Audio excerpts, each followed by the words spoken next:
Okay, we are going live now.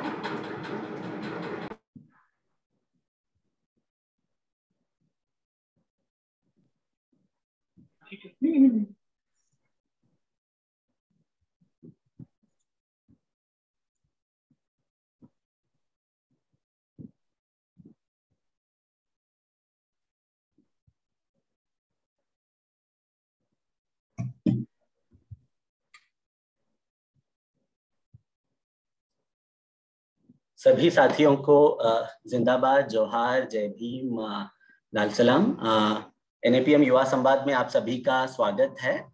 जैसे कि आप जानते हैं, युवा संवाद एक ऐसी श्रृंखला है जिसमें देश के विभिन्न क्षेत्रों में काम करने वाले युवा साथी, विभिन्न प्रगतिशील मुद्दों पर भूमिका रखने वाले, बात रखने वाले युवा साथी इस श्रृंखला में लगातार जुड़ते आए हैं। तो इस महीने में हमने सोचा कि एक दो भागी सीरीज करें युवा पत्रकारों के संदर्भ में। So in this month we are having a 2-part series on young people who are working as journalists, and especially in the current times of hate and repression, what are the kinds of issues that they are facing. Of course, a lot of young people have been reporting on hate crimes and on repression in situations of repression, while they also have been facing hate for the kinds of stories that they've been doing, for the repression that they've been exposing. तो नफरत और दमन के आज के दौर में और संदर्भ में युवा पत्रकार किस प्रकार की चुनौती फेस कर रहे हैं, इस पर इस शनिवार को और अगले शनिवार को दो भागी सीरीज है।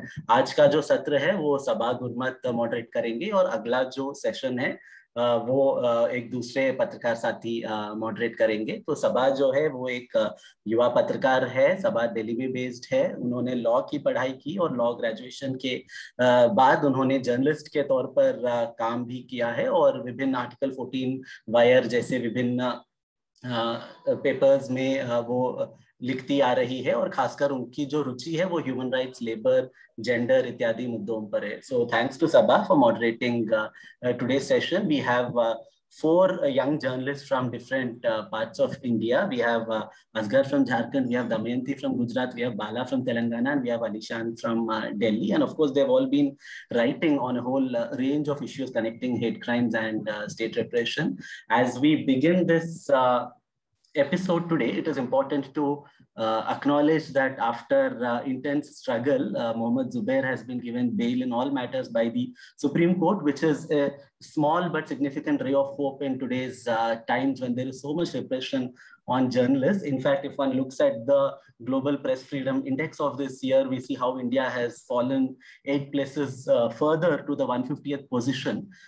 हम ये 2 episodes में कुछ पत्रकार साथियों के साथ बातचीत करेंगे, but as we know, so many young journalists across the country are facing repression. Kashmir में हो या झारखंड में, असगर भाई भी उस पर बात रखेंगे कि अभी हाल ही में रुपेश को फिर से अरेस्ट किया है। तो इस प्रकार के बहुत सारे दमनकारी जो रवैये है वो पत्रकारों पर हो रही है, उसके बारे में और अपने काम के संदर्भ में चुनौतियों के बारे में साथ ही बात रखेंगे। We would also like to very briefly remember the other journalist Zubair from Andaman who passed away under suspicious circumstances this week. उनको 2000 में एक्चुअली पुलिस कस्टडी में भी लिया गया था। तो ऐसे बहुत सारे हम सोचते जाए तो ऐसे पत्रकार है जो बहुत सारे चैलेंजेस के बीच में काम कर रहे हैं, but we thought it's important also listen to young people as part of Yuva Samvad कि वो किस प्रकार से इन सभी इश्यूज को नेविगेट कर रहे हैं। और कई बार जो खुद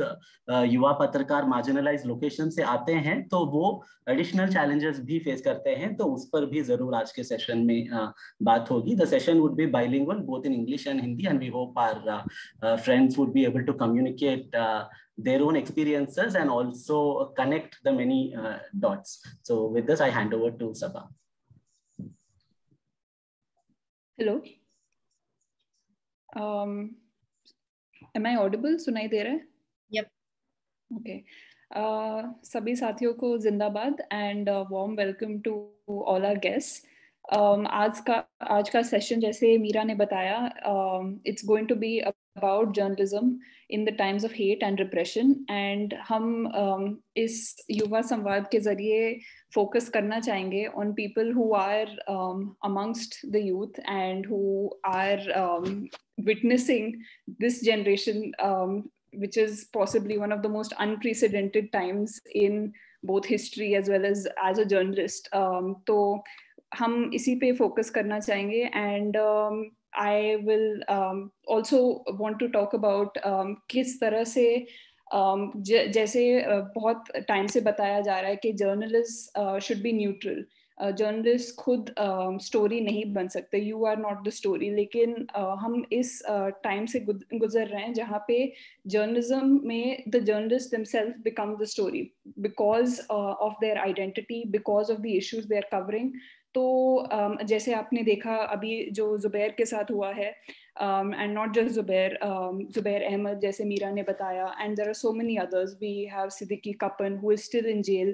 So many Kashmiri journalists, Sana Irshad Nattu, who has not been allowed to fly outside, Kashmiri photojournalists, the founders of Kashmir Wala, Fahad Shah, Yashraj Sharma, all of them have been facing criminal cases. Many of them are behind bars on anti-terror charges. तो जिस तरह से journalism को इतना criminalize किया है, हम इस पर भी फोकस करेंगे, और हम ये भी फोकस करना चाहेंगे किस तरह से जर्नलिज्म को from becoming about merely doing your job of reporting, you are now holding a sense of responsibility कि आपको खाली न्यूट्रल, सॉरी आपको मेरा वीडियो दिखाई दे रहा है? Is it frozen? It's fine. It's fine, right? Acha. So, किस तरह से many journalists have forgotten basic ethics of responsibility and being at least quote unquote value neutral and covering both sides. किस तरह से only one narrative is produced and brought forward, and if you try to even pretend to be value neutral, even if you bring out the other side, you are criminalized today. तो हम यही सब मुद्दों पे focus करना चाहेंगे. And सबसे पहले मैं बुलाना चाहूँगी असगर खान को, जो एक झारखंड बेस्ड जर्नलिस्ट हैं. असगर एक फ्रीलांस जर्नलिस्ट है and he is based in Jharkhand. He is also a winner of the Laadli media award in 2020 for his reportage with Newslaundry and BBC Hindi, and he is also a former NFI fellow. Asgar ने काफ़ी extensively issues cover किए हैं forest rights act को लेकर और झारखंड की जो आदिवासियों के स्ट्रगल्स है उनको लेकर. He has also written for the Caravan, News 9 Live, Monga Bay, Down to Earth, etc. And he's also covered other issues, particularly pertaining to growing communalism and anti-Muslim violence in Jharkhand. तो असगर, मैं सबसे पहले आपसे पूछना चाहूँगी, if आप थोड़ा एक ब्रॉड ओवरव्यू दे सकते हैं किस तरह से एज अ जर्नलिस्ट झारखंड में एक बहुत ही डिफरेंस आपको नजर आता है जो मेन स्ट्रीम और दिल्ली और नेशनल मीडिया की जो नैरेटिव है और जो आपने ग्राउंड में देखा है. आप थोड़ा उस पर अगर कुछ हमें बता सकते हैं. और दूसरी बात, हाल ही में जैसे रुपेश सिंह जिनको गिरफ्तार किया गया है, वो लोकल इश्यूज पे लिखते थे. आप अगर उस पर भी थोड़ा हमें बता सकते हैं किस तरह से आपको लगता है कि एज अ जर्नलिस्ट अगर आप हिंदी या वर्नाक्युलर पत्रकार हैं तो आपके लिए कोई इतना आवाज नहीं उठाएगा. What do you feel, if you could share your thoughts. सबको जोहार, नमस्कार, आदाब. मेरी आवाज मिल रही है प्रॉपर? जी. और ये जो मेरा फ्रेम है वो ठीक है या टेढ़ा है, ये मुझे थोड़ा कंफर्म करना है. ठीक है. मैं झारखंड से नहीं हूँ, मैं बिहार से हूँ. बिहार का रहने वाला हूँ, गया का. लेकिन बीते 7 साल से मैं झारखंड में हूँ और 3 साल से मैं फ्रीलांसिंग कर रहा हूँ. आपका सवाल है कि अभी रुपेश जो स्वतंत्र पत्रकार हैं उनकी गिरफ्तारी जो है, मतलब अभी आप लोग जब इंट्रोडक्शन दे रहे थे तो उसमें जब जर्नलिस्ट की बात हो रही है, खास करके कैसे जर्नलिस्ट जो मुझे मतलब एक बड़ा तबका जो उनको देख रहा है इस नजर से कि वो सही जर्नलिज्म कर रहे हैं, वो फैक्ट्स के साथ कर रहे हैं और जो प्रोपेगेंडा चल रहा है उसको एक्सपोज किया जा रहा है, उसको बढ़ाया नहीं जा रहा, उसके कार्ड के तौर पे एक पत्रकारिता हो रही है. तो उसमें जुबैर का काफी नाम आता है. अभी भी डिस्कशन हो रहा था तो सेंटर में वही थे आई थिंक. ऐसे बहुत सारे झारखंड में पत्रकार हैं जो बीते कुछ सालों में गिरफ्तार हुए हैं, लेकिन उनकी कोई पहचान नहीं है, वो अलग अलग डिस्ट्रिक्ट में रहते हैं, इसीलिए उनके साथ कोई सपोर्ट भी वैसा नहीं मिल पाता. फॉर एग्जांपल हम लोग रुपेश भाई को लेते हैं. रुपेश भाई की गिरफ्तारी, हालांकि अभी उनकी जो गिरफ्तारी हुई है वो बहुत पुराने मामले में हुई है, उसमें उनको जोड़ करके यूएपीए वगैरह लगाया गया है। देखिए, मैं जजमेंट तो नहीं दे सकता हूँ कि रुपेश भाई कैसे पत्रकार है, ये मतलब उनके ऊपर जो आरोप है वो कितना सही है कितना गलत है, वो चूंकि न्यायिक प्रक्रिया है उसमें आगे की प्रक्रिया चलेगी। लेकिन आप रुपेश भाई की प्रोफाइल देखेंगे, रुपेश भाई की आर्टिकल देखेंगे तो उससे एक समझ तो मोटा मोटी बना सकते हैं आप कि उस इश्यूज पे वो लिखते थे, ट्राइबल के इश्यूज पे, खास करके मजदूर के इश्यूज पे, जंगल के इश्यूज पे, और जो यहाँ पूरा इंडस्ट्री का जो नेक्सस है उसके इश्यूज पे वो लिखते थे, और वो चीज मेन स्ट्रीम मीडिया नहीं लिखता था। ये चीज तो बड़ा मतलब मेरी बात भी हो रही थी उनकी मिसेज से, तो वो बात यही बात उन्होंने भी कही कि वो इस तरह के इश्यूज पे लिखते थे, इसलिए सरकार ने उनको टारगेट किया है क्योंकि उनके लिखने से बहुत असहज हो जाती थी सरकार, ऐसा कहना है।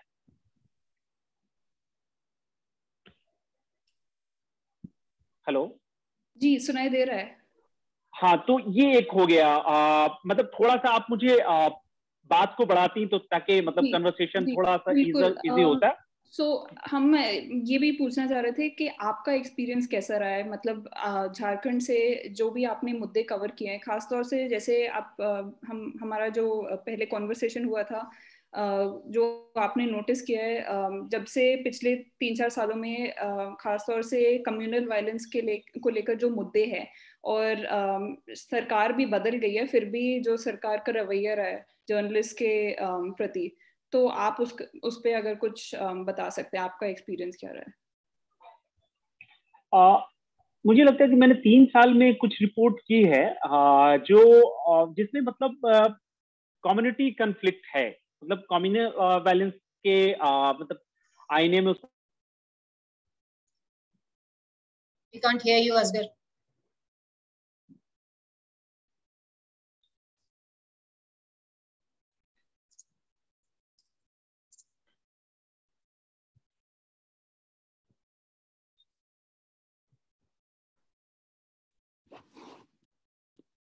हेलो, Yeah, सुनाई दे रहा है। आवाज मिल रही है? आवाज मिल रही है? जी बोलिए बोलिए। हाँ हाँ, तो अभी एक रांची में एक हिंसा हुई 10 तारीख को, 10 जून को, तो उसको लेकर के जो अखबार की कवरेज थे वो ऐसा लग रहा था कि आप सिर्फ एक ही मतलब कम्युनिटी है जो बातें कह रही है, या फिर जिन लोगों ने वायलेंस किया है, जो मतलब प्रोटेस्टर थे, उनके जब आप ऐसी रिपोर्ट करते हैं तो उनके तरफ से भी उनका भी पक्ष आना चाहिए। तो आप जब उस तारीख को नेक्स्ट डे जो 11 तारीख की रिपोर्टिंग थी सारे अखबारों में, वो बहुत बैलेंस, आप मुझे नहीं लगता कि उसको बहुत बैलेंस कहेंगे आप, क्योंकि उस दिन घटना जो है वो, जैसे उसमें खबरें आई कि उस दिन पथराव हुआ, उस पथराव के दौरान जो है मंदिरों पर पथराव हुआ, उसी के आधा किलोमीटर के डिस्टेंस पे 2 मस्जिद है, वहां भी पथराव होता है, लेकिन अखबार उस चीज पर फोकस नहीं करता, उस पर आंख मूंद लेता है।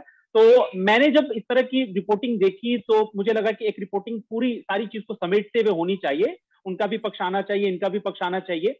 तो जब मैंने रिपोर्ट किया तो मुझे लगा कि जो अखबार की रिपोर्टिंग थी नेक्स्ट डे 11 तारीख को जो रिपोर्टिंग उन लोगों ने छपी वायलेंस को लेकर करके, वो एक कम्युनिटी को पूरी तरह से इग्नोर कर दिया गया, जबकि उनके ऊपर ये आरोप लग रहा है कि भाई इस समुदाय से लोग आए, पत्थरबाजी किया, तो उनका पक्ष भी आना चाहिए, जबकि उससे लेकर के भी कुछ इंसिडेंट हुए थे, उनके ऊपर भी कुछ प्रोटेस्टर वगैरह ने विरोध किया था, पीटा था, मारा था, उनका पक्ष नहीं आता है। तो मुझे लगता है कि ये थोड़ा सा मतलब बैलेंस नहीं था, आई थिंक। तो उसको लेकर के एक डिटेल रिपोर्ट मैंने कैरवा में की थी, जिसमें सारी चीज को समेटने की कोशिश की थी।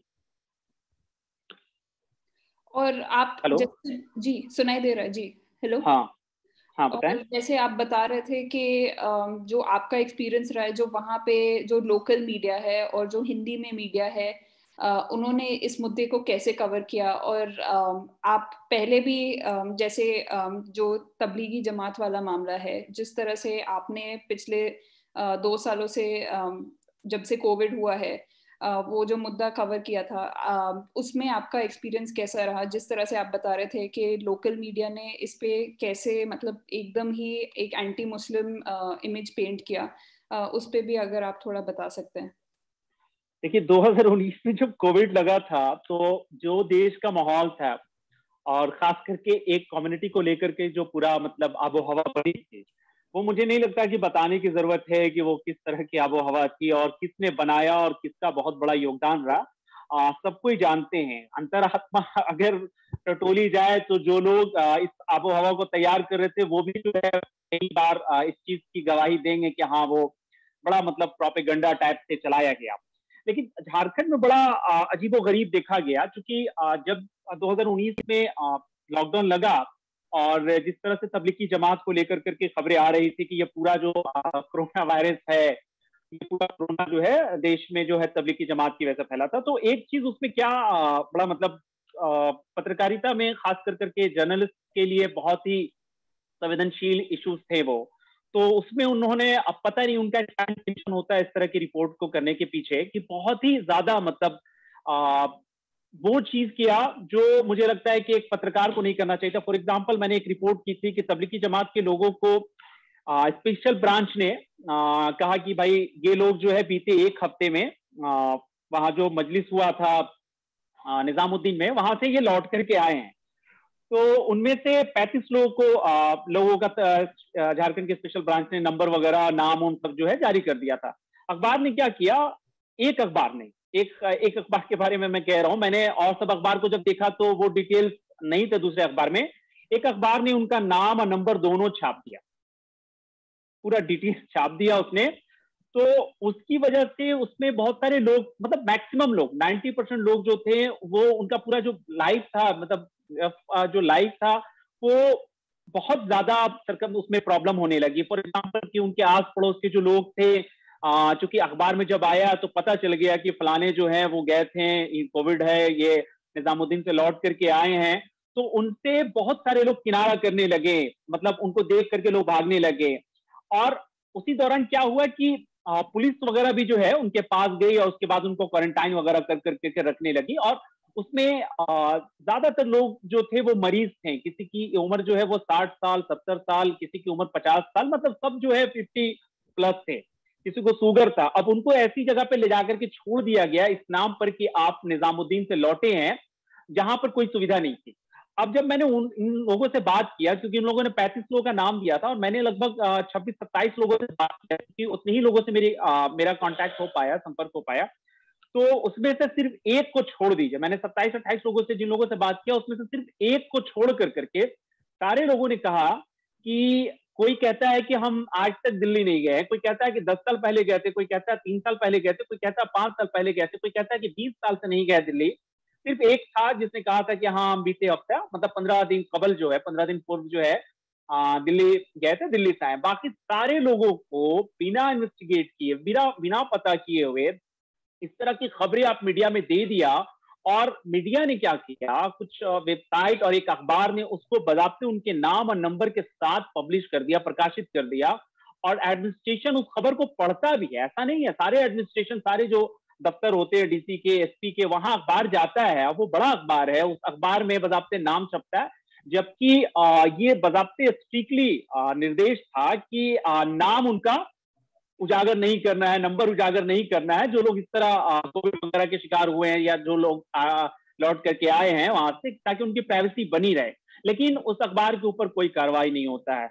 वही अखबार क्या करता है कि 2019 में एक खबर छापता है कि झारखंड में एक, मतलब रांची में एक मुस्लिम आबादी है एक जगह पे जिसका नाम है हिंदपीढ़ी, और वहीं पे पूरा सील कर दिया गया था, कुछ केसेस वहां से निकले थे। तो वो हिंद पीढ़ी जगह है, और हिंद पीढ़ी पे वही अखबार जो है लिखता है कि कैसे कोविड के दौरान ही वो खबर लिखता है कि कैसे हिंदू पीढ़ी जो है वो सह सह करके, हिंदू जो है समाज जो है एक समुदाय को लेकर के वो इंद बन गया ये इलाका। मतलब वो ये बता रहे हैं कि यहाँ से पलायन कर गए हिंदू समाज के लोग और यहाँ मुसलमानों की आबादी हुई, और ये नाम जो है हिंदू पीढ़ी से बन गया हिंद पीढ़ी।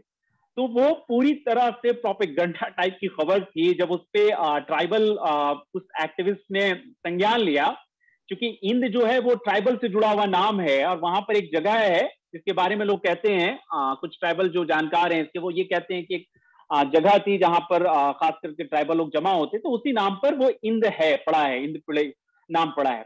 उसके नाम को जब पलटा, उन लोगों ने जाकर के वहां ऑब्जेक्शन किया, उसके वहां जो कुछ रिपोर्टर काम करते हैं उस अखबार में, उनसे बात किया कि ये ऐसी खबर क्यों छाप दिया है।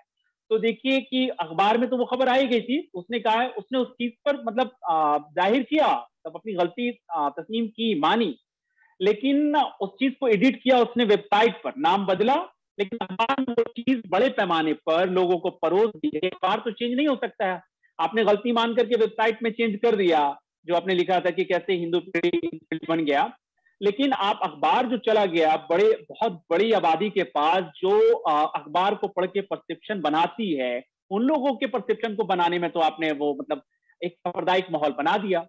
तो ये अखबार ने इस तरह की खबर की थी। उसी दौरान कोविड के दौरान जब ये हिंद पीढ़ी रांची का पूरी तरह से सील हो चुका था और कहीं पर किसी के आने जाने का मतलब कोई ये नहीं था, उसी दौरान जब रांची नगर निगम के सफाई कर्मी जाते थे वहां काम करने के लिए, तो एक बार खबर सारे अखबार में आई कि जहां सफाई कर्मियों पर थूक रहे हैं लोग, जहां जहां सफाई कर्मी जा रहे हैं वहां वहां थूका जा रहा है, कोई 10 रुपए के नोट पे थूक लगा करके उनके ऊपर डाल रहा है, कोई जो है मतलब जिधर जा रहे हैं उधर थूका जा रहा है। इस तरह से खबर को पूरा प्रायोजित किया। इसको लेकर के काफी रोष हुआ मुस्लिम समाज में और उन लोगों ने अखबार वगैरह भी चलाए और मतलब झारखंड के 4 बड़े अखबार, मेन स्ट्रीम मीडिया जिसको आप कहिए अखबार में खास करके, इन लोगों ने इस तरह की खबर लिखी। तो इसको देख करके मतलब इसका जब प्रोटेस्ट हो रहा था तो मेरे मतलब मन में आया कि इस पे पड़ताल करना चाहिए, जानना चाहिए ऐसा काम कैसे कर रहे हैं लोग। मेरे मन में ये जिज्ञासा थी कि क्या सच में, क्योंकि लगातार खबरें आ रही थी न्यूज पे, इलेक्ट्रॉनिक मीडिया पे आ रही थी कि वहां थूका जा रहा है, वहां नोट में थूक लगा करके फेंका जा रहा है, वहां पढ़ करके थूका जा रहा है। तो मेरा भी जहन बहुत हद तक बन चुका था कि यहाँ हो सकता है इस तरह की बदमाशी लोग करते हों। लेकिन जब मैंने इस खबर को इन्वेस्टिगेट करना शुरू किया तो जिनके हवाले से खबर लिखी गई थी कि 4 बड़े अखबार ने रिपोर्टर ने जो लिखा था सफाई कर्मियों के हवाले से कि ये सफाई कर्मी ने कहा कि उनके ऊपर थूका गया, तो वो सफाई कर्मी में से एक भी ये नहीं कहता है कि हाँ ये घटना हुई थी। मैंने उनसे हर तरह से कई स्तर से मैंने उनसे बातचीत किया, बातों को घुमा करके भी पूछा ताकि वो ये बात कहें, कहीं ऐसा तो नहीं कि प्रशासन के ऊपर से दबाव है कि इस तरह का बयान नहीं देना है, आप कहिए कि नहीं कोई नहीं थूका है। तो मैंने उनको अपने विश्वास में लेकर के काफी देर तक उनसे बातचीत किया, उसमें वो ये कहते ही नहीं है कि उनके ऊपर थूका गया। और जिस घटना को, जो एक छोटी सी घटना हुई थी, घटना नहीं हुई थी मतलब लोग पूछ रहे थे जब उस सफाई कर्मी से नगर निगम के पदाधिकारी वगैरह की आप लोग के साथ कोई दिक्कत तो नहीं आ रहा है, तब उन्होंने कहा कि नहीं कोई दिक्कत नहीं आ रहा है, खाली बस इतनी तारीख को एक बार ऊपर कुछ गिर गया था गीला, उसी को उन लोगों ने खबर बना करके मीडिया में और प्रोपेगेंडा चलाया गया कि वहां थूक रहे हैं लोग। जबकि सफाई कर्मी कहते हैं कि किसी ने किसी के ऊपर नहीं थूका, हम लोग कंटिन्यूसली काम कर रहे हैं, अच्छे से काम कर रहे हैं, लोगों का सहयोग मिल रहा है। और 4 बड़े अखबार इस तरह की खबर को छापते हैं। इससे भी पूरे झारखंड में माहौल बना कि हिंद पीढ़ी जो है, हिंदी पीढ़ी से पूरा मतलब कोरोना फैला है और वहां जो है मतलब वो एक समुदाय को ही टारगेट कर करके कि वहां थूका जा रहा है उनके ऊपर, सफाई कर्मी के ऊपर, क्योंकि थूक वाली हवा पूरे शहर में पूरे हिंदुस्तान में चल रही थी, तो झारखंड में भी वो चीज दिखी। तो इसमें जो मुझे समझ में आया कि अखबार को कम से कम इस तरह के इश्यूज पे बहुत ही जांच पड़ताल कर करके इस तरह की खबरें लिखनी चाहिए, जबकि कोई सोर्स नहीं है। जब मैंने अखबार के रिपोर्टर से बात किया कि ये खबर आपने कैसे लिखा, क्योंकि 4 रिपोर्टर थे, 4 बड़े अखबार को मैंने उसमें कोट किया था, तो उसमें से तो 3 रिपोर्टर से जब मैंने बात किया, उन लोगों से बात किया, तो एक से बात नहीं हो पाई। 3 से मैंने पूछा कि क्या आपने उस इलाके के वार्ड पार्षद लिया, तो उस पर जो उनकी जो प्रतिक्रिया थी उनसे क्या चर्चा किया जाए, बड़ा मतलब अजीबोगरीब टाइप की प्रतिक्रिया थी। वो कहते हैं कि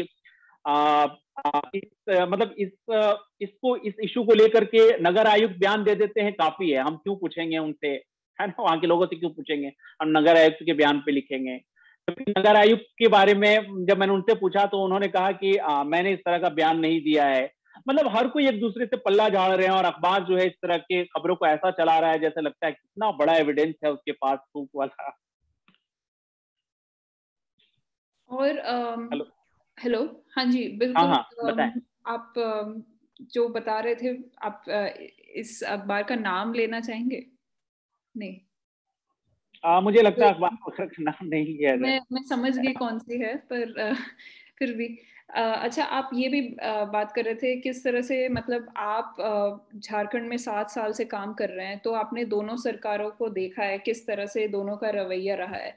आप उस पे भी कुछ बता पाएंगे कि जिस तरह से एक तो पहले भाजपा सरकार थी और अब हेमंत सोरेन की सरकार है, क्या आपको लगता है कि कोई बड़ा फर्क है? क्योंकि अभी जैसे नेशनल लेवल पे जिस तरह से बात हो रही है कि हिंदुत्व का जो जहर फैला हुआ है वो हम बीजेपी से जोड़ते हैं, लेकिन क्या लगता है कि जो बाकी सरकारें हैं वो ज्यादा उनमें अंतर है इस इशू को लेकर, या कोई सा भी मुद्दा हो?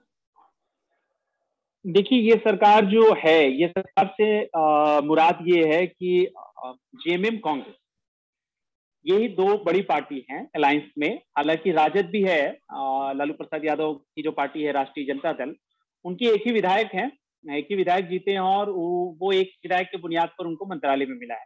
तो मेनली इसमें दो पार्टी है, कांग्रेस है और जेएमएम है।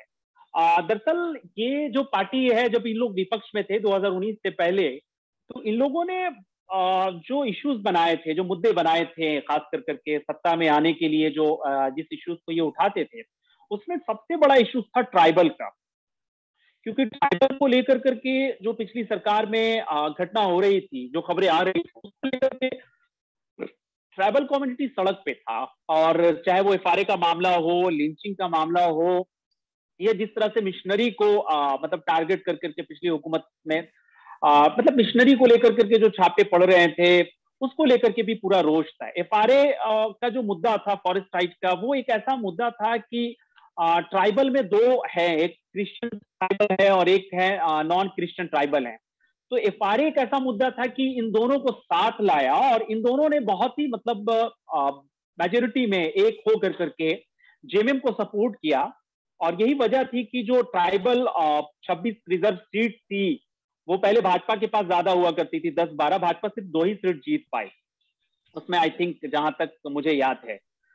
तो इनका जो दो इशू था, बहुत बड़ा इशू, वो था ट्राइबल का इशू था और उसमें एफआरए था और लिंचिंग था। अब इसमें एक कम्युनिटी है मुस्लिम के साथ ऐसा है कि मुस्लिम जाएगा कहाँ, है ना? मतलब आप जाएंगे कहाँ? आप भाजपा को वोट करेंगे नहीं। तो उनके बारे में एक जो पॉलिटिकल पार्टी है उसका परसेप्शन ये भी बन गया कमोबेश कि ये तो मतलब भाजपा को तो वोट देंगे नहीं, तो जो भाजपा के खिलाफ मजबूत पार्टी रहेगी उसी को वोट देंगे। हालांकि कुछ वादे भी किए गए इनके साथ कि हम मतलब लिंचिंग वगैरह को लेकर करके कानून बनाएंगे, तो लिंचिंग को लेकर के कानून भी बना है। बट अब जब ये सरकार बदलती है, सरकार आती है, तो 1-2 साल तो हम बहुत ज्यादा उसको ये नहीं कर सकते हैं, आंक नहीं सकते हैं, क्योंकि 2 साल के दौरान जो है, क्योंकि कोविड रहा, तो आप उस कोविड के दौरान तो सरकार ने बहुत हद तक जो इस तरह की घटनाएं हो रही थी, सांप्रदायिक घटनाएं, उसको कमोबेश कंट्रोल किया है। मतलब कंट्रोल से मुराद ये है कि सरकार उस पर का जो स्टैंड होता था वो ये नहीं होता था कि जिससे ये लगे कि भाई वो किसी एक कम्युनिटी को लेकर के बात कर रही है, या फिर एक कम्युनिटी के तुष्टीकरण के कारण जो है वो मतलब एक ऐसा रवैया अपना रही है जिसको लेकर के सवाल उठे। लेकिन वो बैलेंस था सरकार का। लेकिन बीता जो 1 साल है, उस 1 साल में जिस तरह की घटना हो रही है झारखंड में और विपक्षी पार्टी जो है उसको उठा रही है, विपक्षी पार्टी से मुराद ये कि भारतीय जनता पार्टी जिस तरह से इश्यूज को उठाती है, तो सरकार उस पर बहुत एक्टिव हो जाती है। और एक्टिव होने का मतलब ये है कि ठीक है, अच्छी बात है, किसी इश्यू को उठाती है तो वो एक्टिव हो सरकार, और उसका कोई भी घटना हो उसकी जांच पड़ताल कर करके कम से कम एटलीस्ट ये बताए कि ये घटना सही थी कि गलत।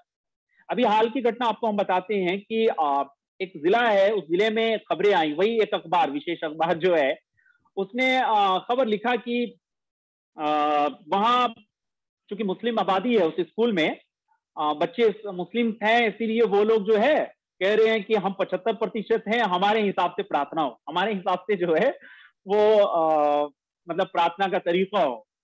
और उसको बहुत वायरल हुआ, वो खबरें बहुत वायरल हुई, और जो नेशनल मीडिया है उन लोगों ने उस पर बहसें की, और बहस के आईने में जो प्रोपेगेंडा चलता है वो सब चलाया गया। लेकिन उस पर कुछ खबरें आई, खास करके एक बीबीसी की खबरें हैं, वो खबर को पढ़िएगा, जब देखिएगा आप, तो जिस तरह से मतलब खबरें बताई गई और सरकार एक्टिव हुई, और सरकार एक्टिव होने के बाद ये कहती है कि हाँ ये प्रॉब्लम था, उसको मैंने ठीक कर लिया। जबकि सरकार को ये बताना चाहिए था कि जो आरोप लगाए जा रहे थे, या विपक्ष जिस आरोप को उठा रहा था खबरों के हवाले से, वो आरोप बेबुनियाद है, वो आरोप सही नहीं है। लेकिन सरकार ने कहा कि हमने इसको ठीक कर लिया। मतलब ये कि वो समस्या थी। जब हम बीबीसी की रिपोर्ट देखते हैं और भी एक दो रिपोर्ट देखते हैं तो उससे ये पता चलता है कि वहां दोनों तरफ से लोग प्रार्थना में शामिल होते थे, कोई हाथ बांध करके भी होते थे, कोई इस मुद्रा में भी होते थे। दरअसल ये बताया गया कि हाथ बांध करके जो मुद्रा में है वो इस स्टाइल में है वो हिंदू है, हिंदू छात्र है। तो ऐसा कुछ नहीं था, मतलब दोनों अपने हिसाब से करते थे। लेकिन उसके बाद जब सरकार एक्टिव हुई तो वहां निर्देश दिया गया कि सारे लोग अब इसी स्टाइल में, इसी मुद्रा में प्रार्थना करेंगे। तो वो चीज फिर लागू हो गया। मतलब सरकार ये कह रही कि वहां गलत था, वहां हो रहा था, मैंने उसको ठीक किया। और किसके कहने पर उठी? वो विपक्ष के। जबकि उसके पास एक मौका था कि वो उस चीज को एक्सपोज करती, वो बताती कि मतलब इस तरह के जो आरोप उठाए जा रहे हैं कि गलत है, ऐसा नहीं है वहां, है ना। ठीक है, उस चीज को मतलब एक जैसा कर दिया गया कि आप सारे लोग हाथ को उठा कर करके प्रार्थना करेंगे। लेकिन ये कि सरकार उस चीज को ऐसा लग रहा है कि मान ली कि हाँ ये प्रॉब्लम था, इसको दूर कर दिया गया। तो फिर उसके बाद क्या हुआ कि इस खबर के आईने में जो है वो, मतलब इस खबर के आधार पर बहुत सारी खबरें चली झारखंड को लेकर के कि स्कूल्स में नाम बदले जा रहे हैं, उर्दू में लिखे जा रहे हैं, अभी भी चल रही है खबरें। तो ये एक ना आधार बन गया कि आप इस तरह के इश्यूज पे फिर से जो मतलब हिंदू मुस्लिम वाला पूरा एक सबसे जो सबसे ज्यादा लोगों को अभी सूट कर रहा है, खास करके मीडिया को, उस इश्यू पे वो फिर से बोलना शुरू करे और किसी विशेष पार्टी को इसका फायदा मिलता है और उसको फायदा पहुंचाने में वो सार्थक साबित होते हैं। आपको पता है किसको फायदा मिलता है? सरकार को आप ये कह सकते हैं कि मतलब अब ऐसा लग रहा है कि सरकार जो है वो थोड़ा सा मतलब मुस्लिम इश्यूज, जो दूसरे इश्यूज है, अल्पसंख्यक इश्यूज, उसके बनिस्बत वो मतलब जो एक बड़ी आबादी है उसके इश्यूज को कोई भी इश्यूज उठते हैं तो उससे सरकार बहुत असहज हो जाती है और झट से उसको लगता है कि ठीक करना चाहिए और ठीक कर करके एक मैसेज दे ताकि उनका वोट बैंक वगैरह बना रहे। जी। तो अभी हम अगले स्पीकर के लिए को एक सेकंड में, आपको मेरी आवाज सुनाई दे रही है? हाँ हाँ मिल रही है। ओके। सो अभी हम आपने जो भी बात बताई उसका एक रिकैप करना चाहेंगे अंग्रेजी में बाकी ऑडियंस के लिए। तो असगर जी बता रहे थे, okay, Asghar was telling us about how there are so many differences between journalists like him based in Jharkhand versus somebody based in Delhi or a big city. In light of Zubair's arrest and his release recently, he also talked about how not just Zubair, there are so many people whose names we do not even hear of in the national media or even the local media. For instance, aside from Rupesh, who was recently arrested by the Jharkhand government, there are so many other journalists based in Jharkhand, particularly those who are covering issues of the problems faced by Adivasis and their struggles, who have been arrested, who have faced a lot of repression. So Asghar was detailing how there is a big difference between how the narrative is for a national level journalist versus somebody like him who is based on the ground in a place like Jharkhand. He was also talking about how in terms of a shift in government, earlier there was a BJP government in the state, now there is a JMM government in the state. There hasn't been much of a difference when it comes to issues faced particularly by Muslims, and how particularly in the past 1 year, there has been a rise, in fact, in communal violence. If you look at recently, the two minors who were killed in police due to police violence, the Muslim minors who were killed following protests over Nupur Sharma's remarks. And not just that, he also talked about how earlier, particularly during the time of the BJP government, there were a lot of mob lynchings of Muslims. And the current government had promised that they will take action against those lynchings, but nothing much has materialized. He was also talked about how during the time of COVID, particularly in local media, the coverage of issues pertaining to Muslims who were infected by COVID, Muslims who attended the Tablighi Jamaat event, was highly communal, and how they were labeled spitters. And there were also certain papers who published all their personal details, their names, their phone numbers, and how there is a massive gap between national and local media in terms of coverage. And he also talked about how when it comes to the issues of Adivasis, neither of the two parties have. Can't hear you. मैं एक चीज add करना चाह रहा हूँ,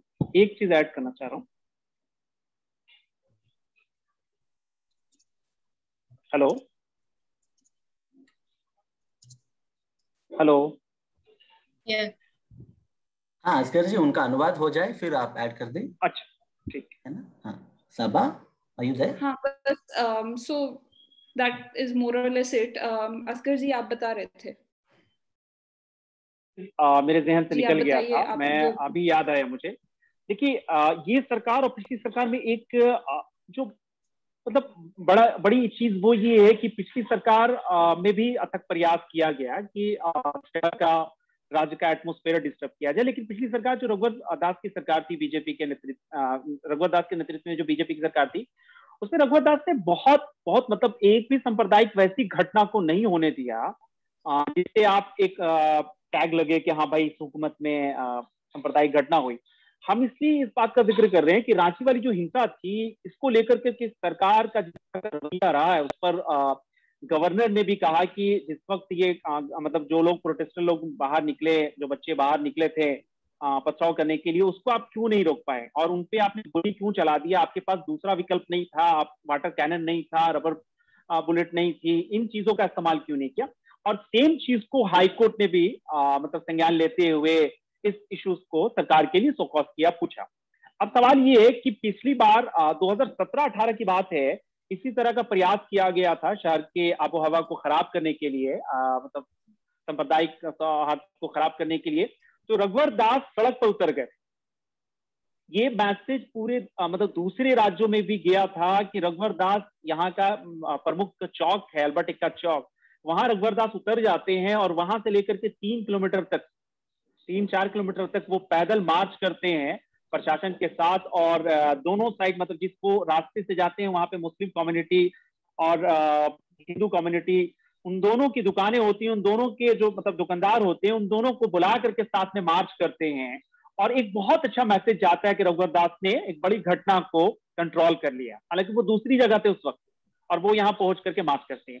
और इस मौजूदा हुकूमत ने मतलब ऐसा नहीं लगता है कि कोई प्रयास किया, क्योंकि जब रिपोर्ट मैंने किया उस रिपोर्ट में जो मैं कुछ लोगों को कोट कर रहा हूं नाम नहीं बताने के शर्त पे, वो मुझसे कहते हैं कि बहुत बड़ी संख्या में बच्चे लड़के जो हैं वो प्रोटेस्ट के लिए आ चुके थे नुपुर शर्मा वाले घटना को लेकर करके, और सिर्फ एक थाने की पुलिस नजर आ रही और उनकी संख्या लगभग 3000-4000 के आसपास थी, 5,000 के आसपास थी, और सिर्फ एक थाने की पुलिस। जबकि उसके 2-3 दिन पहले से इस तरह के वायरल हो रहे थे बहुत सारे टेक्स्ट कि आपको सड़क पर उतरना है, प्रोटेस्ट करना है, और ये बजाते जो सरकार का इंटेलिजेंस है उसको भी पता था। उसके बावजूद आप एक थाने पे छोड़ देते हैं, और जब वो उग्र हो जाती है भीड़, जब एग्रेसिव हो जाती है, तो आपके पास विकल्प सिर्फ रहता है कि आप उस पर गोली चलाएं, है ना। तो ये बड़ा फर्क नजर आया। रघुवर दास ने हर स्तर से मतलब मैं ये नहीं कहता हूं कि उनके रिजीम में कोई छूट-फूट घटना नहीं हुई, लेकिन ये 3 साल और 5 साल को कंपैरेटिवली देखिए तो ये जो घटना है 10 तारीख की जो घटना है रांची में जो हिंसा हुई है, ये घटना मतलब हेमंत के रिजीम में, हेमंत के पूरे कार्यकाल पे बहुत बड़ा सवाल है कि आपकी सरकार है और आप मतलब एक ये भी है ना कि भाजपा की सरकार नहीं है और इस तरह का काम हो गया। उस सरकार में रघुवर दास को एक बड़ा तबका भाजपा का पसंद नहीं करता था, वो प्रयास करता रहता था कि इस तरह की घटना को करा करके हम सरकार, क्योंकि रघुवर दास को लेकर के एक रोष भी था कि नॉन ट्राइबल है, इनको हटाया जाए, इंटरनल बातें आती रहती थी। लेकिन रघुवर दास ने अपने स्तर से एक भी कोई बड़ी घटना नहीं होने दी जिसके चलते दूसरे राज्यों में या नेशनल लेवल पर आलोचना हो।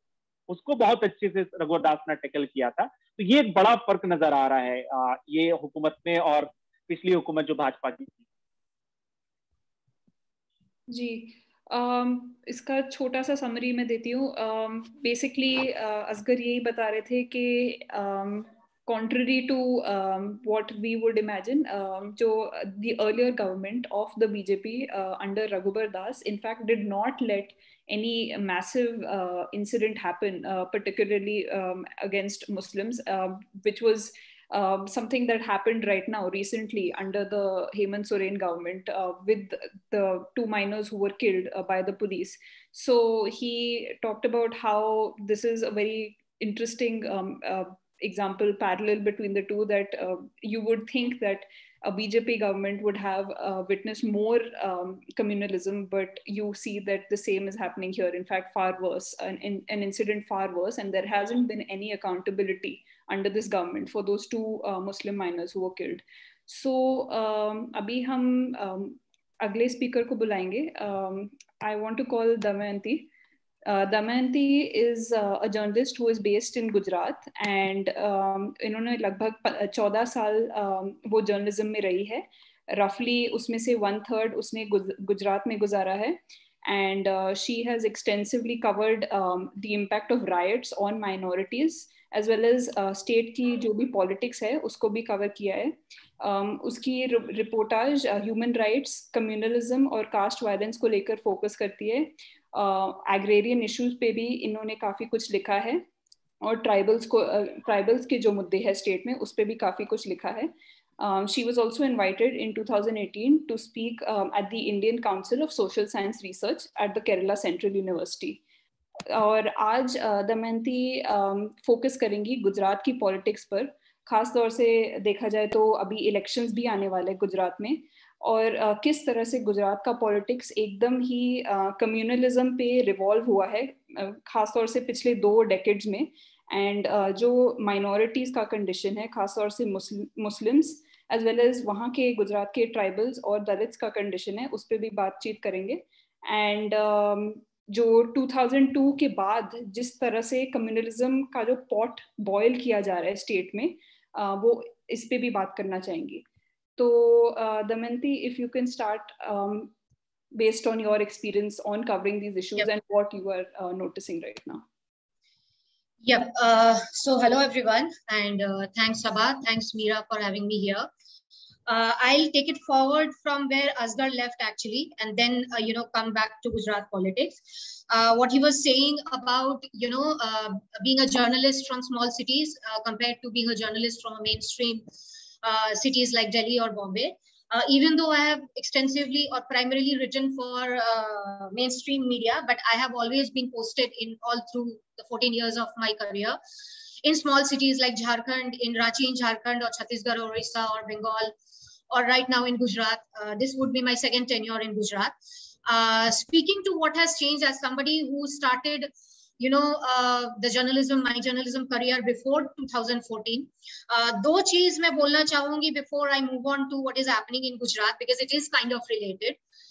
Number one is that in my experience, I have come across as one of the most, for the lack of a softer word, maybe the bravest and the most persistent journalistic community that would be in Gujarat.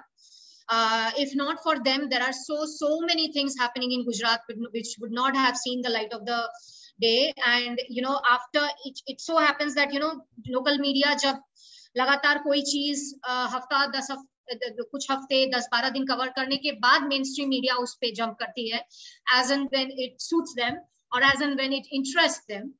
तो Gujarat has one of the finest local media. Even during the riots, they have played a crucial role in bringing into light things that transpired back then, and they have paid a price for it. Why I'm saying this now, because as Asghar said, the difference between local media and the people who cover from Bombay and Delhi, mainly the mainstream media, or the journalists who are, the known faces. There are, people in Gujarat who have, are still bearing the brunt of bringing into light something that had transpired, be it the Snoop Gate, or be it what happened during riots, or, before and after riots, or even till date. I would not like to name anyone, without the permission. But, there are many known faces in national media who have claimed, how do I put it, claim the credit to, for the lack of any better word, claim the credit of stories that have been done by local journalists of Gujarat, and, to their benefit and, whatever, let's not go there. So So this thing, you know, this disparity between local media and mainstream media, it's sort of a vicious circle, you know. So it's like you cover a state in less amenities, you are under the direct radar of the local government because they know you more. You cover an issue for maybe say a week or 10 days or 15 days, after which the local media picks it up as per their convenience, or if it suits their interest, or if it becomes, so to say, a bigger issue. That is when the mainstream media comes in. You know, what I feel is primarily everything starts with the local media of every region or state. Okay, having said that, yeah, so Gujarat is also very dependent on its local media when it comes to, you know, highlighting or bringing into surface anything that has happened before or after 2002. Now, coming to Gujarat politics, so like you rightly pointed out, it's highly communal, which a state which has been ruled by BJP for more than 25 years now. It's not that it's not something new here, or it's not something that started from 2002. I would refer to, you know, as far as my memory goes back, when Amit Shah used to be an MLA from a constituency called Sarkhej, which is now 3 different constituency delimited. It's been 17 years now. When he, you know, in one of his pre-election, you know, campaign speeches, referred to Juhapura as, you know, one of the Juhapura being one of the largest urban Muslim ghetto as mini Pakistan. Okay, so you see, politics, irrespective of the political party, politics of whether, you know, Gujarat is again a state which has never seen any politics related to left. It has seen centrist and right politics, given, you know, swap between Congress and BJP, and BJP given more than 25 years now. So, you know, it has been ingrained into the social political ethos of the state by now. Okay, the politics is essentially based on caste and religion, and it's not limited to politics only now. So it affects every part of daily life. You know, it affects. It has, you know, it has been ingrained into the psyche of somebody who is coming from majority community, or it impacts somebody who comes from minority community, be it Muslims or tribals or Dalits. For example, if you are a Muslim, irrespective, or a Dalit, irrespective of the fact whether you have money or not, I mean, you can afford or not economically, you won't be able to buy a house for yourself in certain communities or certain areas. And then, this is not just a social phenomena. There are certain laws that has been enacted, which I would say are tools to make sure that this divide remains, you know, over the time. For example, there is something called love jihad, okay, which is popularly called love jihad, something, you know, we are seeing in other states now, something that happened in Gujarat long back, I think dates back to 2006. Basically everything that is happening in the entire country now, you know, if you study Gujarat, you will see it has happened before in Gujarat. So something, you know, the popularly known as love jihad, which was amended last year, an act which was amended last year. It's called Gujarat Freedom of Religion Act. It's an act which was actually first enacted on the insistence of Vishwa Hindu Parishad in 2006, when they actually didn't want tribal Christians to, you know, switch to Christianity. You know, ghar wapsi karwana tha unka. And it was then that this law came into enactment in retrospect, as in from 2003, so that 2003 se jitne bhi conversions hue hain, unko bhi nullified kiya ja sake. As time passed, the focus of this Gujarat Freedom of Religion Act changed from Christian to Muslims, and the term changed from ghar wapsi to love jihad. You know, so that is a brief history of how it is happening in the whole country today. Another term we often quite hear in Gujarat is called land jihad. or popularly known as Disturbed Area Act, right? So Disturbed Area Act is something that was first enacted by Congress government before BJP, which was much lenient back then. As and when time passed, it became more stringent. As it now stands, anybody can appeal, any public representative, MLA or an MP can appeal, so and so police station should come under the jurisdiction of Disturbed Area Act. Like, for example, just before pandemic, in 2018, Darshana Jardosh, an MP from BJP in Surat, she, acted upon and, pitched for a certain police station to come under Disturbed Area Act. By now, there are thousands of police stations across Gujarat which are under the act. So under this act, nobody can buy or sell. No Muslim can sell or buy a house to Hindus and vice versa. But in reality, it boils down to basically a sort of harassment for people, Muslims basically, who cannot buy or sell their houses. And primarily, the areas in Ahmedabad or otherwise, the areas, for example, Naroda Patia or Gulbarg society that were burned down. Gulbarg society still stands as a burnt building where, the whole society stands as a reminder, as a scar. People go there and, it was an upper middle class Muslim society that was burnt and people became homeless overnight. 18, 19 years now, and it still stands as burnt houses, right? So people cannot sell their houses. No builder is ready to buy their houses. The DM, you cannot move ahead without the prior permission of the collector. So you see, these are the practical impact of such laws. That is another law. Then if you look at, how it impacts and how the government treats the minorities, be it in terms of caste or ethnicity or religion. I mean, Muslims, tribals or Dalits. I was talking about Juhapura. Juhapura is a place which, it was a place in outskirts of western part of the city, Ahmedabad, which was, first set of people came after Sabarmati got flooded in 1973. Eventually, 2002 was not the first riot in Ahmedabad. Before that, in 60s, as and when riots kept happening in Gujarat, Muslims started shifting there for the sake of safety, right? And now it has become, one of the largest Muslim urban ghetto. So you see, in 2019, it was 2017, a PIL was filed for a near water connection in Juhapura from the Ahmedabad Municipal Corporation. The water connection stops just ahead of Juhapura in an area called Vejarpur, which is a Hindu-dominated area. So things like that keeps happening. Or the colonies that were supposed to be temporary post-2002 riots. There are 16 of them across the state now. These temporary colonies have become permanent without any water facility, school or primary health center, or even roads or electricity some places. There are people who have been living here for 19 years who do not have any documentation.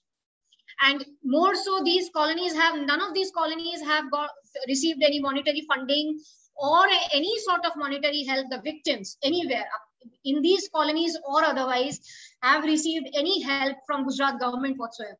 These colonies all of them have been established by some NGOs, either Islamic or otherwise, social human rights NGOs. So you see, even post 2002, when BJP won, and it has been winning since then through, in huge majority, apart from 2012, when it was in a real dicey spot and Congress was real close. It didn't bother to, how do I put it, extend its development to the minorities or the areas where minorities live. Even, even for Dalits, untouchability is a reality. In Gujarat, there are places where the Dalits cannot drink water from the village well. In cities, there is a ritual or social practice called Ram Patar, which is practiced in cities by educated people, which is basically they keep separate utensils for Dalits. It does not matter if you're a professor.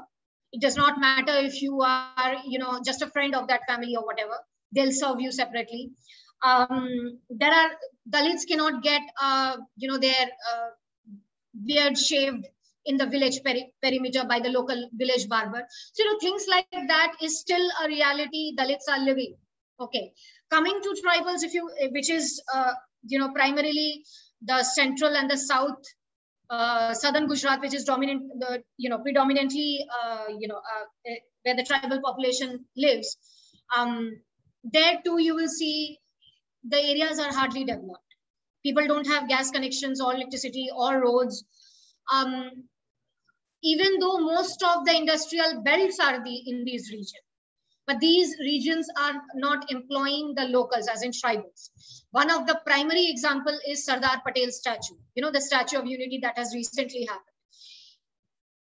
It displaced about 13 villages. 2 or 3 villages were completely submerged. Rest of them were not rehabilitated.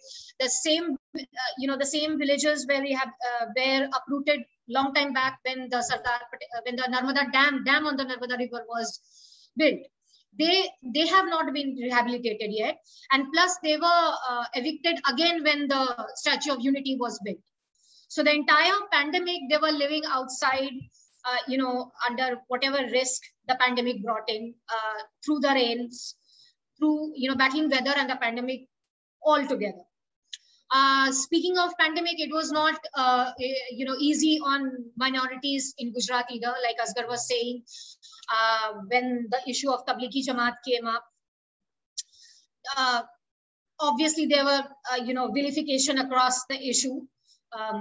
There were more than one hospital, private hospitals, which were, mind you, these are hospitals which can only be afforded by, upper middle class. These are not like economy or government hospitals, so to say, or small nursing homes. These very, very, very famous hospitals that have national chains were making their usual long-term Muslim patients fill a paper saying "Mera Tablighi Jamaat se dur ka rishta nahi hai," or if refusing so, they would refuse treatment. For example, I covered a patient who was refused treatment, dialysis. Were in a hospital where he was undergoing dialysis for 7 years then.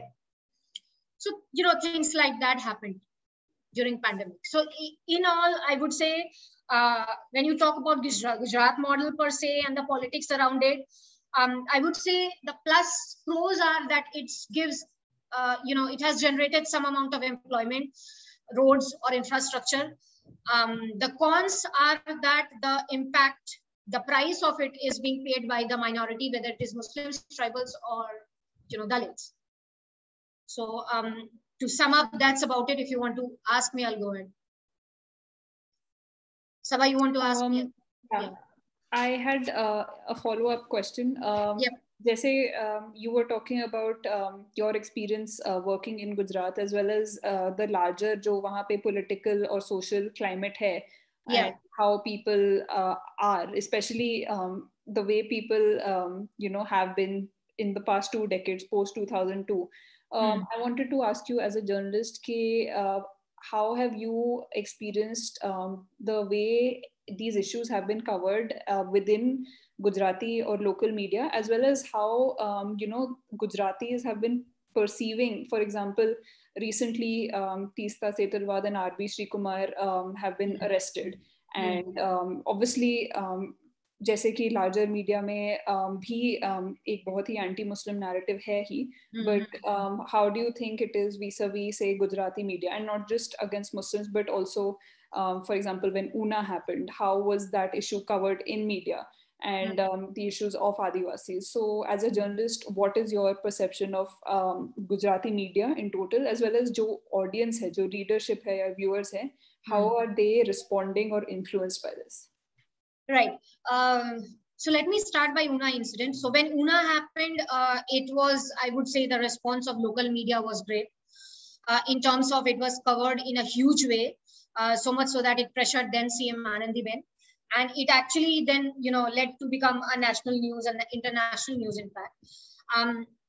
It was rare actually, because other than Una, because Una took a massive form, a massive, how do I say, a movement pan Gujarat. But other than that, day-to-day atrocities that happen, caste-based atrocities or caste violence, or data-based caste atrocity stories. I don't think those are focused on much. As far as impact on readers are there, I think, people read and people forget. Gujarat is a caste state, as are many other states. So somebody, I would not say somebody who is already casteist would not change their views by reading a newspaper. That does not happen. But yeah, I mean, people in Gujarat are inquisitive about what is happening in the state. But, like I said, it's been so long of having one particular political party and one particular political, climate there. The whole total ethos of that state has become very pro right wing, and everything else that comes with it. And particularly when it comes to media's coverage of any issue affecting Muslims, could you just share? Yeah, so any issue affecting Muslims, so it's a mixed response, really. So, for example, the fact that I said that Juhapura hadn't received water connection until 2017, only a PIL could get it, that wasn't covered much, okay, except for a handful of, I would say, news portals, including mine. So such issues would not be covered. But, a long time back when, we were seeing back-to-back lynchings, a lynching happened in Ahmedabad as well. That was covered. Okay, so a lot of things happens, the attention of media, I think in Gujarat, in terms of organizations, in terms of houses, not in terms of people. There are lots of freelancers and a lot of people who are working individually as well, who are doing great stuff. Other than that, in terms of, media houses, their attention is not, attention span or issue, their interest, policy of interest is not very different from what we see in mainstream or in other states. They do the math. Okay, on how many people or what is the graveness of the issue, or there is this, fortunately or unfortunately, there is this mathematics that is involved, on which news media takes cognizance or shows interest in an issue, on an issue. Okay, thank you so much. I think we can wrap up and move on to our next speaker. We'll also come back to all our speakers for questions. So, Meera, do you have any, do you want us to continue, or can we move on? No, I think we can move on. Right. If you, just want to give a 1 minute just in Hindi, very briefly, or you can. Okay. Very briefly. So, Damayanti जो है वो गुजरात में कई सालों से based है और एक रिपोर्टर है जो खास तौर से जो वहाँ के कम्युनलिज्म को लेके मुद्दे हैं और जो इम्पैक्ट रहा है दंगों का वहाँ के लोकल्स पे, अल्पसंख्यकों पर, दलितों पर और ट्राइबल्स पर, इन सब मुद्दों पे उन्होंने काफ़ी रिपोर्टाज किया है. और वो बता रही थी किस तरह से गुजरात का जो पॉलिटिकल माहौल है वो अभी से नहीं, बहुत सालों से, कम 3 डेकेड से ऐसा रहा है. और जिस तरह कांग्रेस की सरकार में ही जो मुसलमानों के खिलाफ कुछ लॉज इनैक्ट जो हुए थे, जैसे कि डिस्टर्ब्ड एरियाज एक्ट, वो कांग्रेस की सरकार के दौरान इनैक्ट हुए थे. और वो बता रही थी कि वहाँ का पॉलिटिकल क्लाइमेट कैसा अभी से नहीं, बहुत टाइम से वैसा रहा है. और वही क्लाइमेट का असर मीडिया पे भी पड़ा है. एक एक्सेप्शन इन्होंने बताया, ऊना के टाइम जो आंदोलन हुआ था, काफ़ी एंटी कास्ट एक्टिविस्ट जुड़े थे, दलित एक्टिविस्ट जुड़े थे. जिस तरह से मीडिया ने भी आवाज़ उठाई इस मुद्दे पर और निष्पक्ष तरीके से आवाज़ उठाई. इन्होंने बताया कि ये एक एक्सेप्शन था, लेकिन ज़्यादातर गुजराती मीडिया जो है वो एकदम ही जैसे नेशनल लेवल पे मीडिया है, कम्प्लीटली सोल्ड आउट है. और वो भी नंबर्स या TRPs देख के ही चलती है. और ये भी बता रही थी कि जो एंटी मुस्लिम सेंटिमेंट है स्टेट में, वो किस तरह से बहुत सालों से पैदा हुआ है. ये कोई नया फिनोमेनन नहीं है. और स्टेट का जो पॉलिटिक्स है, जो ऑपोजिशन पार्टीज भी है, वो इन मुद्दों को उठाने से भी डरती है, क्योंकि जनता में, आम जनता में इतना एंटी मुस्लिम सेंटिमेंट पैदा हुआ है. और पॉलिटिशियंस और पॉलिटिक्स भी इसको फॉर ग्रांटेड लेके चलती है कि वो इस पे कुछ नहीं करती और कोई आवाज़ नहीं उठाती। तो यही सब बातों को लेके उन्होंने अपना पक्ष रखा। एंड अभी हम अगले स्पीकर को बुलाना चाहेंगे। Our next speaker is Bala. He is a journalist based in Hyderabad and he writes regularly for the News Minute. News minute एक पोर्टल है जो खास तौर से साउथ इंडिया को लेकर जो भी न्यूज़ स्टोरीज है और इश्यूज है उस पे फोकस करता है। पिछले कुछ सालों में बाला ने काफ़ी इश्यूज पे लिखा है, खास तौर से सोशल जस्टिस के इश्यूज को लेकर, जो हैदराबाद और तेलंगाना में राइट विंग पॉलिटिक्स जो राइज हो रहा है उस पर भी, कास्ट डिस्क्रिमिनेशन को भी लेकर, and other issues pertaining to human rights.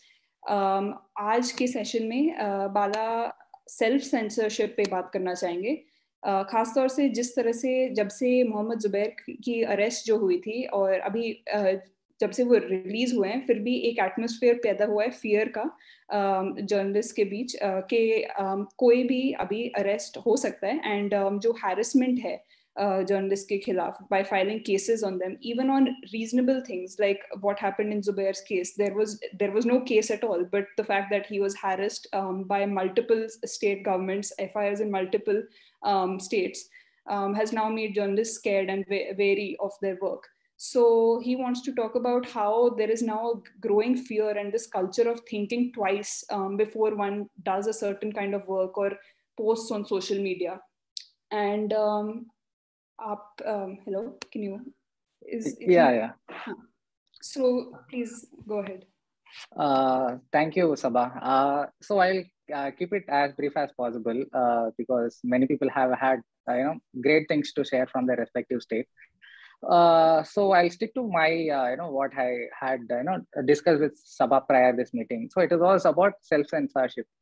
So as journalists, apart from writing copies, getting news, everything, one of our this is something which we do to put things in context in other places as well, where certain things we can't say it in our copy. So what we try to do is we try to make the proper sense of it and try to give proper context to and put it in a tweet or anything. So now after Zubair's arrest, what effectively has happened is that journalists are now wary about what kind of things they would post. As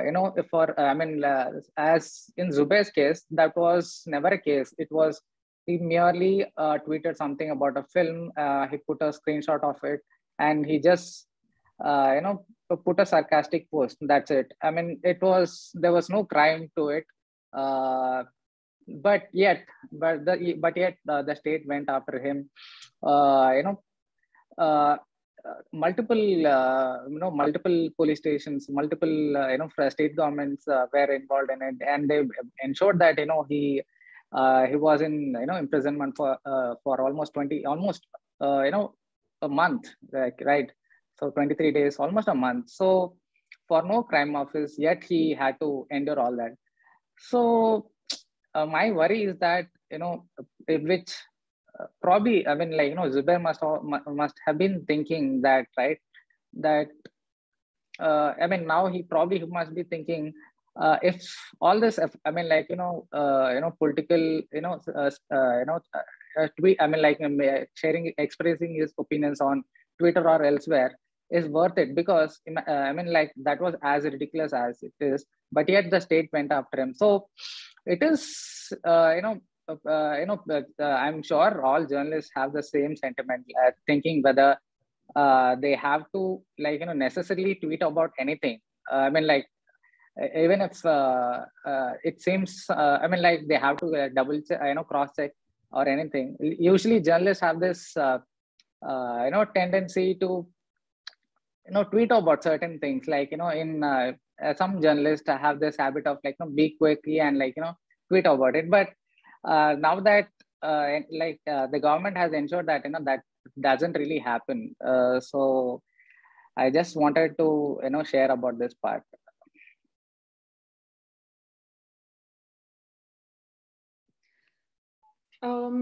Yeah, like you said, there is this culture of self-censorship and also now not even wanting to tweet. But I also wanted to ask you, do you think that this is a pan journalist phenomenon, yeah, where it is only affecting, say, particular journalists who cover only certain issues, certain political beats, or the fact that it is predominantly journalists of a certain identity who are being targeted? Do you think there is a larger sense of fear amongst everybody now?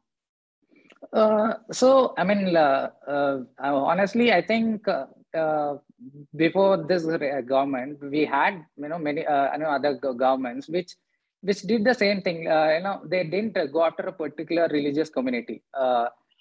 For instance, now you can say that the in Jharkhand, a reporter was arrested under UAPA. So that wasn't case of his religious identity because of that. So the state, irrespective of which government it is, whether it is far right or whatever, if it is a state's attitude such where if you are critical about how it is functioning, if you are critical about it, they will they will go after it. But now certainly, like I mean it's good to see Alishan. So I'm sure Alishan has been like one of those people who's like marked, right? Like everything what he says or whatever he's expressing, everything is is being watched with great scrutiny. Like I'm sorry if I'm just being an alarmist, but I'm just saying I'm just saying the reality of it. Like people like who have been covering all this hate speech, everything, and like who are from other regions, particularly from the north, they have certainly there is a thing about like how certain communities, journalists from certain community is being targeted, that we can't deny. But it is also the general attitude about how the state, this is not the first time, right? Like this is, but now there's a new precedent set about how a particular community is also targeted. And can you also tell us briefly about your experience working within the Telangana media context and space, particularly if you have seen a growing right-wing influence both in society and in the media? Could you describe the challenges faced while covering stories, particularly of Hindutva or caste-based violence, as well as just the media ecosystem there? So far, I mean, Telangana hasn't really succumbed to it. But of course, so simultaneously as BJP grows, as a political party, so now they are positioning themselves as a alternative. Like technically speaking, Congress is the opposition party. But their narrative, they have been able to cultivate the image that they are the second opposition party. And in the coming elections, which is in 2023, they are going to give a picture that it is going to be a tri-contest between TRS, the Congress, and the BJP. And for sure, when you try to document hate, and fortunately, we didn't have so many overwhelming cases of hate in Telangana so far. But surely, I can speak for the other state, neighboring state, which is Andhra Pradesh. So Andhra Pradesh actually has witnessed a lot of hate campaign because one, the chief minister of that state is a Christian. Jagan Mohan Reddy is a Christian. So there is the online campaign has already begun about his his Christian identity and how. So like slowly after that, what we witnessed is a campaign against. So the one of the biggest chariots got burnt. Like we don't know who set it on fire, but post that there were a lot of incidents of temples being vandalized. Some of these cases were theft basically someone came to steal something, and like in the process, those statues got vandalized, all this. But yet it was given a communal narrative that the government under a Christian chief minister. So there's a great threat to the temples and Hindu religion under a chief minister who is not ashamed to carry his Bible around. So this has, and unfortunately, the campaign is so strong that the opposition party, which is the TDP, even they co-opted that narrative, because since they are not able to attack Jagan government in other through other means, whatever, they just saw the momentum working in for the BJP favor, and they hopped onto that trend, and they like Chandrababu Naidu was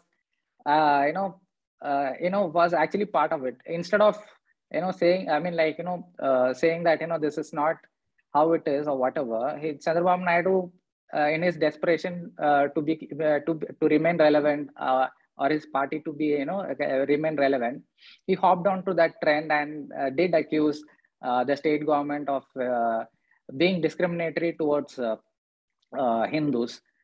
And in Telangana, even now, actually, in Telangana, what we witnessed is it didn't happen so much in that sense, because the communal violence so far. So if you have had an overlook of how this Gujarat riot started. So it all started with how organically shakas were set up in the places where the tribal dominated regions, right? So similarly, here we have certain Adivasi regions like Adilabad, Nirmal. So Adilabad is primarily a tribal belt. So now, and the RSS has been working there for a long time. Since a long time, they have been working there. So in these regions, these are extremely communal regions, where in Bainsa is one region where almost violence recurs every other year on any festival. It's always a nightmare for the police to prevent any sort of crime from violence from violence there. So Bainsa is one such region, because the BJP, through its various organizations, they have been able to polarize such a place where these groups have been formed. They have WhatsApp groups. They have, in fact, I had written a story. But let me give a brief about it. So it had about how Facebook is one of the major enablers of this hate campaign. Besides Facebook, they have been collecting their WhatsApp numbers, so that they will send you the daily updates about it most probably will be a fake news, but yet they will make it a highlight, and they will send it across. So it is easy for probably for someone who's in Hyderabad or any other city to say that this is probably fake. This is to distinguish. So, but it is extremely hard for a person who is a farmer or who from the working class community. So the rural penetration of this campaign is extremely worrying, actually. So far they haven't made breached that, but soon what we are now seeing in form of digital campaign, it will soon materialize on ground. So this is building a foundation to that. I can tell it for certain about how impactful this campaign is so far, because all you need to do is so they will send you a it could be anything. Say that someone else insulted a Hindu community, and probably we can actually Zubair's photo also commonly comes across someone who's anti-Hindu. So all I have to do is if I'll get a WhatsApp image, I will put it on as my WhatsApp status. I am just agreeing to whatever it said, so I am putting it. what it creates is, it creates a perception that, and nobody opposes, and nobody is trying to counter this person, right? So nobody has the bandwidth, like, patience or anything. Nobody is going to do that. And it gives the perception that everyone agrees that this is how it is. Like, you have to support this because this is the right thing to do. So, and the TRS is who are not, who don't have such a huge army of, like, volunteers in that sense. So the thing is, mostly these right-wing groups work as, like, because sometimes purely on voluntary basis. People do volunteer for such campaigns, but TRS is a political party, and their essential job is to just promote their leader. They don't try to counter these fake news or whatever. They are least bothered about these incidents, but they don't realize that once everyone tries to like, when the common perception is that a particular majority community is under a threat, it wouldn't matter even if TRS is supposedly giving better governance or whatever. So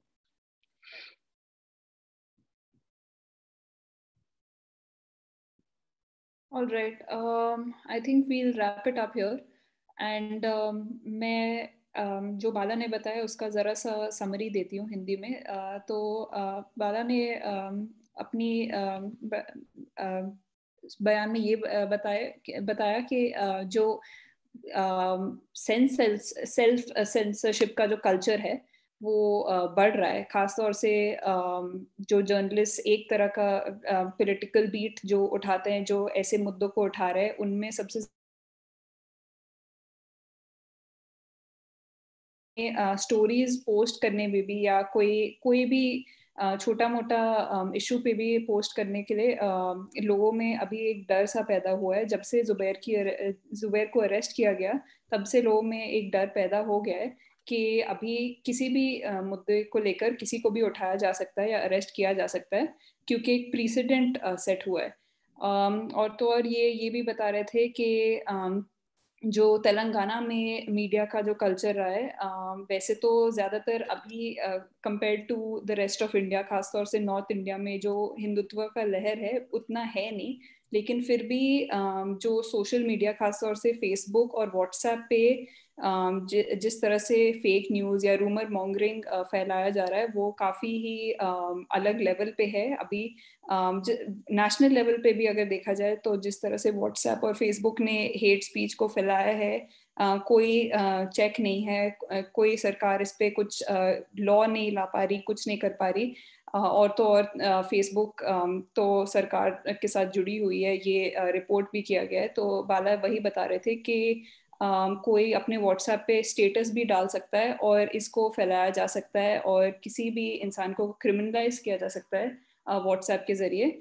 और वह ये भी बता रहे थे कि जो आंध्र प्रदेश है, वहाँ पे काफ़ी ग्रोइंग इंसिडेंट्स है, ख़ासतौर से वहाँ के जो चीफ मिनिस्टर हैं वो क्रिश्चियन होने के नाते उनको काफ़ी विलिफाई किया जाता है, उनके खिलाफ ऐसे रूमर्स फैलाए जाते हैं. सोशल मीडिया के ज़रिए भी ऐसे रूमर्स फैलाया जाता है कि क्योंकि इनका रिलीजियस बैकग्राउंड ऐसा है, तो जो परसेप्शन है लोगों का उनके प्रति वो भी काफ़ी बदल रहा है. और वह ये भी बता रहे थे जैसे अगर किसी टेम्पल में कोई वैंडलिज्म हुआ होगा या कुछ भी इंसिडेंट हुआ होगा, तो उसको बढ़ा चढ़ा के मीडिया में ऐसे पेश किया जाता है जैसे मुसलमान ही इसके लिए रिस्पॉन्सिबल है, या जो Christian chief. No. Sorry. So they never said that the Muslims are responsible for it. But what they try to do is they say that a minority community, like they don't specify, but it could be any other like Christians or anyone. But all they try to say is that under chief minister who is from a who belongs to a Christian community, there's a massive threat to the religion, because one thing they always try to say is that conversion rate has increased over, like there's a huge campaign about like how under so Jagan's family history is also such. One of his brother-in-law is a pastor. So what happens is like naturally there's a campaign about like how the conversion rate has increased under his chief what you call his him under his reign. So yeah, right. Yeah. Okay. तो जैसा आप लोगों ने सुना, वो ये बता रहे थे कि किस तरह से क्योंकि जगन रेड्डी एक क्रिश्चियन बैकग्राउंड से है और उनके भाई जो हैं वो एक पास्टर भी हैं, तो मीडिया में ऐसे भी अफवाहें आती है। Brother in law. अच्छा, ब्रदर इन लॉ, वो पास्टर हैं, तो मीडिया में भी ऐसी अफवाहें आती हैं कि अगर कोई भी इंसिडेंट हुआ जिसमें अगर कोई टेम्पल वैंडलाइज किया गया, तो या फिर कन्वर्जन्स को लेकर लोग ऐसे अफवाहें उछाल रहे हैं कि कन्वर्जन्स भी राइज हो रही है क्योंकि चीफ मिनिस्टर इस बैकग्राउंड से हैं, तो वो एक तरह से कम्युनल एंगल दे देते हैं क्योंकि चीफ मिनिस्टर उस रिलीजन को फॉलो करते हैं, तो वो मीडिया भी यही दिखाना चाह रही है कि वो किस तरह से लोगों में इन्फ्लुएंस ला रहे हैं रिलीजन को लेकर और लोगों को कन्वर्ट करा रहे हैं, लोग उनसे इन्फ्लुएंस हो रहे हैं। तो हम अपने आखिरी स्पीकर के पास जाना चाहेंगे and that is Alishan. Alishan, are you there? Hello, my audible? हाँ। तो बिफोर वी स्टार्ट मैं एक ब्रीफ इंट्रोडक्शन देना चाहूँगी। सो अलीशान एक इंडिपेंडेंट जर्नलिस्ट है और एक कॉलमनिस्ट भी है। वो न्यू दिल्ली से बेस्ड है एंड वो पॉलिटिक्स और ह्यूमन राइट्स से रिलेटेड इश्यूज पे बात करते हैं, लिखते हैं एंड रिपोर्ट करते हैं। He has written for multiple news organisations, the Wire के हार्टलैंड हेट वॉच प्रोजेक्ट से भी जुड़े हैं एंड इन्होंने काफ़ी कम्युनल और एंटी मुस्लिम वायलेंस को लेकर स्टोरीज पे रिपोर्ट किया है, खासतौर से ऑनलाइन हेट स्पीच को लेकर और ऑफलाइन भी हेट स्पीच जो हिंदू महासभाएं हुई हैं उनको लेकर, जो मुसलमान औरतों को हैरेस किया गया था बुली बाय ऐप के जरिए, उसको भी लेकर। अलीशान एक NFI मीडिया फेलो भी रहे हैं और एक फाइनलिस्ट भी रहे हैं for the human rights and religious freedom reporting awards. And आज अलीशान बात करेंगे on reporting in India today, particularly when it comes to issues of hate and violence, and reporting as a Muslim journalist, and the targeting and vilification of Muslims, particularly Muslim journalists reporting on hate. So please go ahead. When Mohammed Zubair was arrested on 27 June, all of us were shocked, and especially people who know Zubair very closely. I and my team at The Wire, we just sat down, and the next day we started working on two stories particularly. First story was about how this whole campaign to incarcerate Zubair was built. What is the content of these complaints, and what was Zubair actually trying to say, and what is the tweet all about? So we wrote a story on that. And the second story was about who is this anonymous online complainant whose tweet whose tweet has led the Delhi police to arrest Mohammed Zubair, and it was a clear violation of 41 CRPC. And when we started to investigate this guy, we at The Wire, Naomi and three others, they did this story. So interestingly, we found that this guy and many of the accounts, they were linked to this app called TechFog, and it was an orchestrated campaign. So in the next few days, we started seeing stories about Mohammed Zubair's eyes and his ears. People were actually writing that Mohammed Zubair somehow resembles Kasab, and this was not a joke. People who claim to be defense experts, they were tweeting that, why does Mohammed Zubair hide his ears? Is he trying to, escape the law enforcement from identifying him? Is he actually Mohammed Zubair, or is this guy somebody else? And things like that. So on one level, you may think that this is just, this is bullshit. How can somebody even present this before a court of law? Now, then we have Zubair being arrested for something that he wrote in 2018, something completely there was nothing that was hurtful in that tweet. But anyhow, I think what I put, the lesson that I took from that story was that, at least for Muslim journalists in India right now, and for many others who report on hate speech and particularly anti-Muslim violence, we have reached a point where they are now seen as adversaries of the state and as enemies of the state. And, you don't, and it's seen, it's for a lot of people, it's now on the other side, it's a kind of a war where you don't have any rules. So in the case of Mohammed Zubair, no rules were followed. And you saw that if he got bail in one case, he was arrested in the other case. And this had a chilling effect on many journalists. And when they mentioned that, see, Zubair was a part of a syndicate, and many other journalists are reporting on things like that.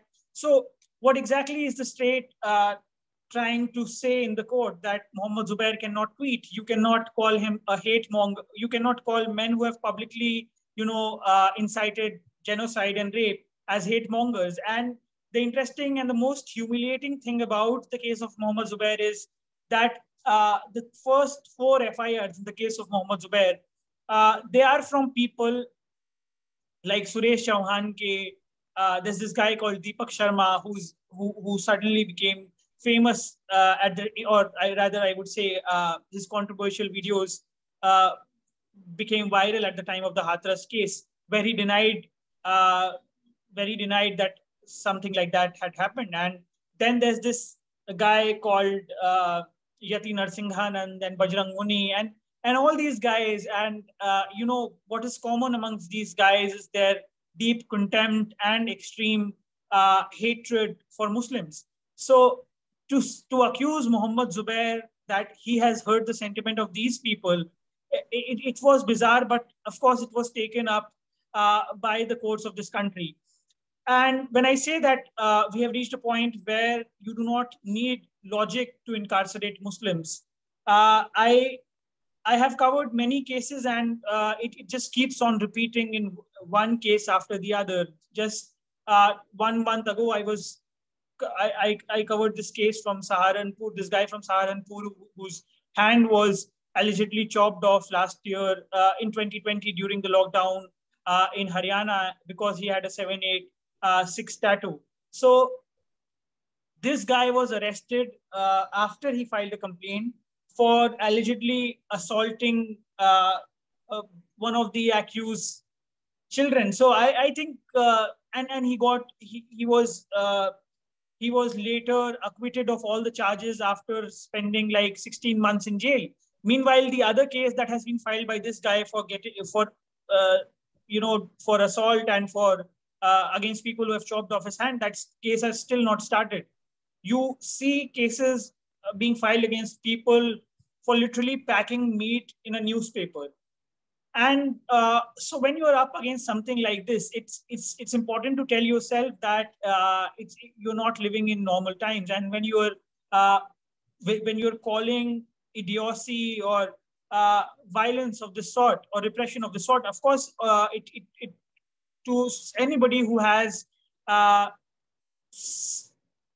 any sort of intelligence left in their mind, they would find this bizarre, dumb, and very funny. But to the victims, it's never funny at all. So I think when, as reporters, we pick up these stories and put these stories online, especially on apps like Twitter, where they usually go viral because anything like that would shock a lot of people. It embarrasses the government.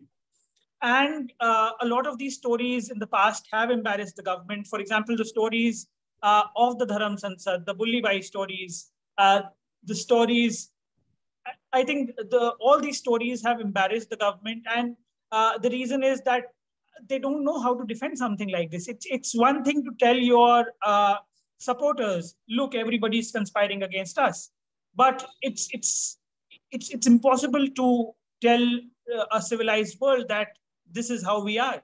So this is why, reporters who do stories like this, they would not be ever liked by any government, be it this government or any other government who chooses to do something like this. And I think the other thing that I have seen marks not just what we as reporters do or what the government does. I think it's the kind of utmost chaos that we live in. I think it's a regime that rules by chaos.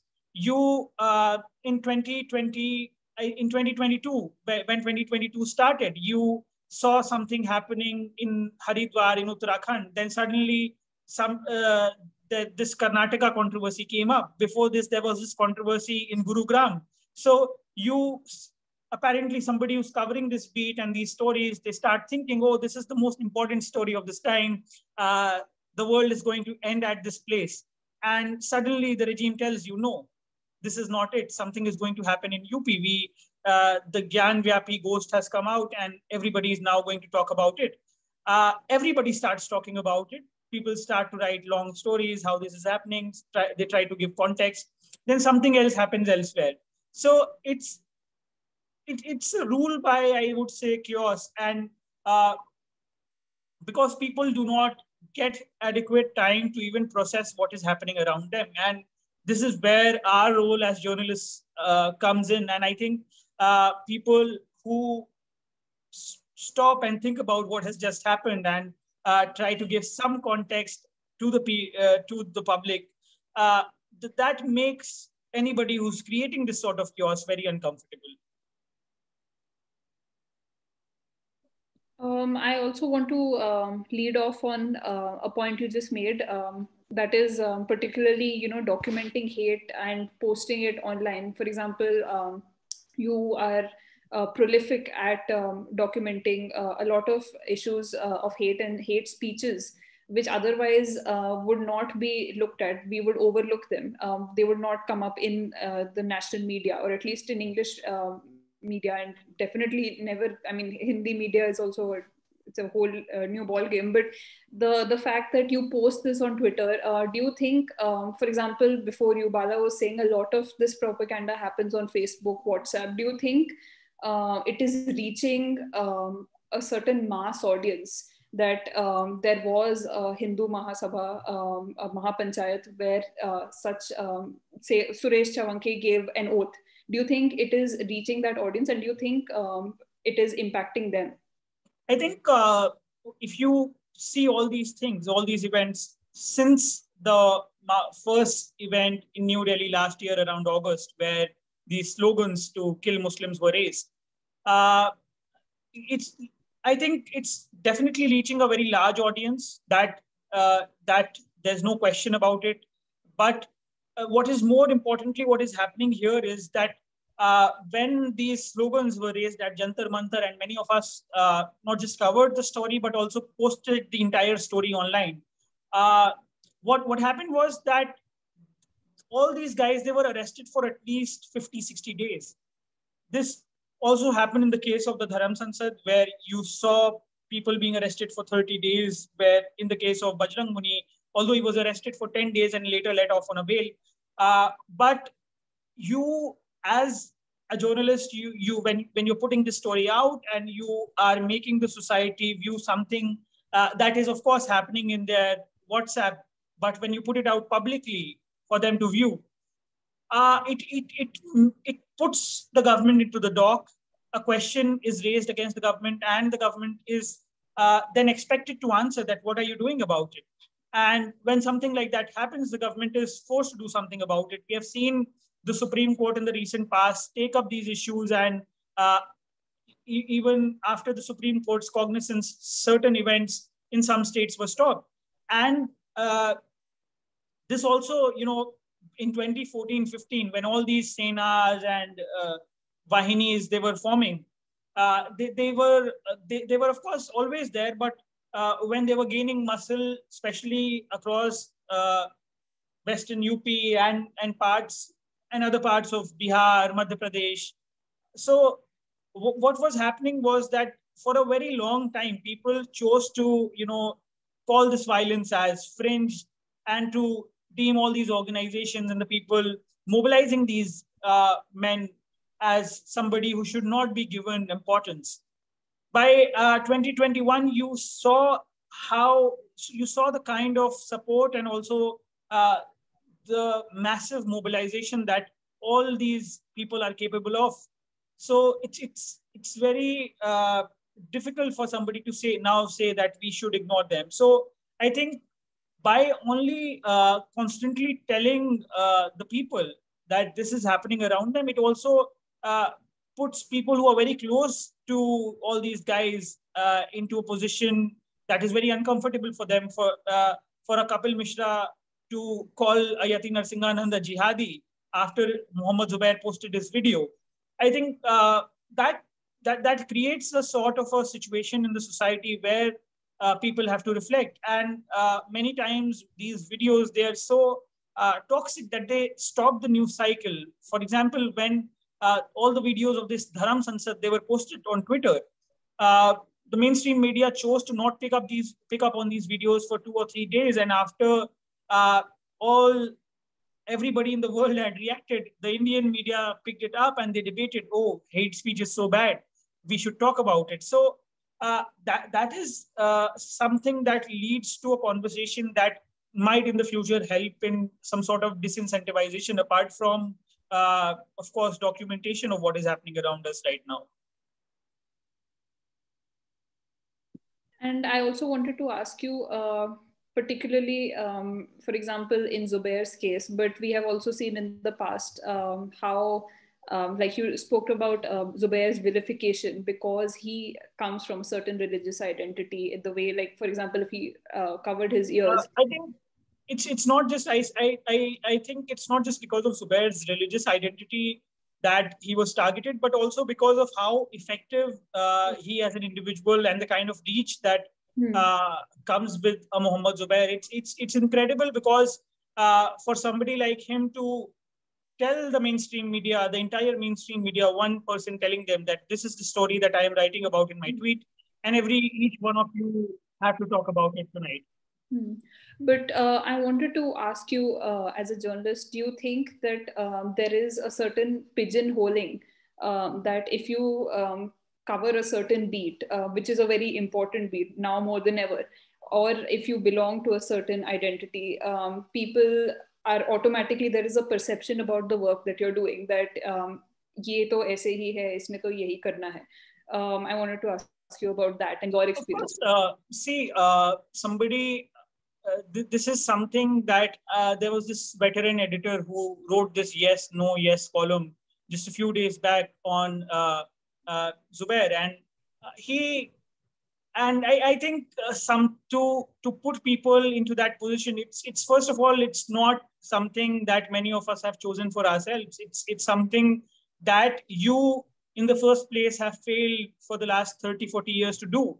And when somebody as a Muslim comes to this space and tries to tell their story and tries to communicate how Muslims are feeling and what Muslims want to tell India and to all its institutions about what is going on right now, I think that line, whether you are a journalist or you're an activist, that's always a question that will be asked of a Muslim. But this question is not asked when words for violence against Muslims, where a vocabulary in the newsroom, where there's a very different vocabulary for two almost same acts of violence, where the identity of the victims are different. So I think this question will be always asked of people, but it's up to them how they choose to look at their work and how they choose to express themselves. I think I am somebody who's very opinionated in my tweets, in my writings, but in my reports, I'm giving adequate space to all the sides. I'm just writing facts. I'm just writing what everybody's saying. And if I'm putting out even a video of something that has happened, for example, in Haryana at a Mahapanchayat, if a BJP spokesperson says that we should kill Muslims, and he's saying this in front of an audience of 30,000 people, if I am putting out that video, I am just saying that that all Muslims should be killed, says so and so at this Mahapanchayat in Haryana. It's just a fact that this thing happened, and to close my eyes and say that this is something that I should not cover. And it's also, I am not in the business of looking at what I should do which political party will be benefited by my reportage. That's not my job. If I'm reporting on something and that particular video or that report benefits the BJP, let it benefit the BJP. This is how our times are.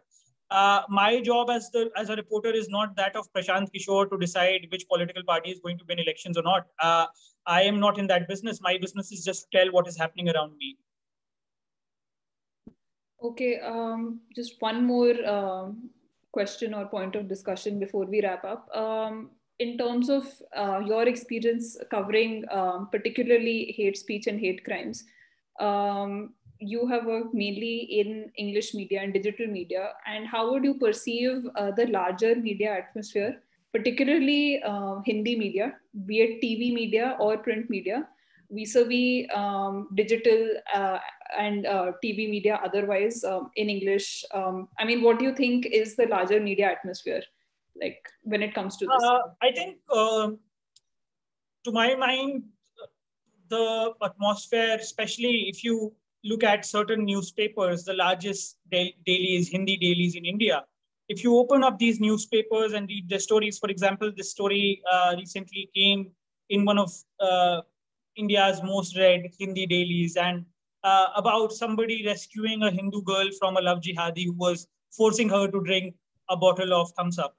And this story was widely reported and it went viral on social media. Then when we investigated and spoke to the girl, the next day she filed a complaint against the person who had forced her to beat her Muslim friend while they were sitting at a stall and drinking cold drinks. So I think Hindi newspapers, if you read their headlines, if you go through the graphics that they use and the vocabulary that they use, particularly while talking about Muslims, it's something that is pushing people towards violence. And this is not something that they're doing since the last 5 or 6 years. This is something that they've been doing for the last 40 years or even more than that. There's this newspaper that published a story that caused riots in Aligarh 50, 60 years back. So it's the role of the media in all of this. It's of course something that we have to talk about and we have to scrutinize all the time. I can tell you that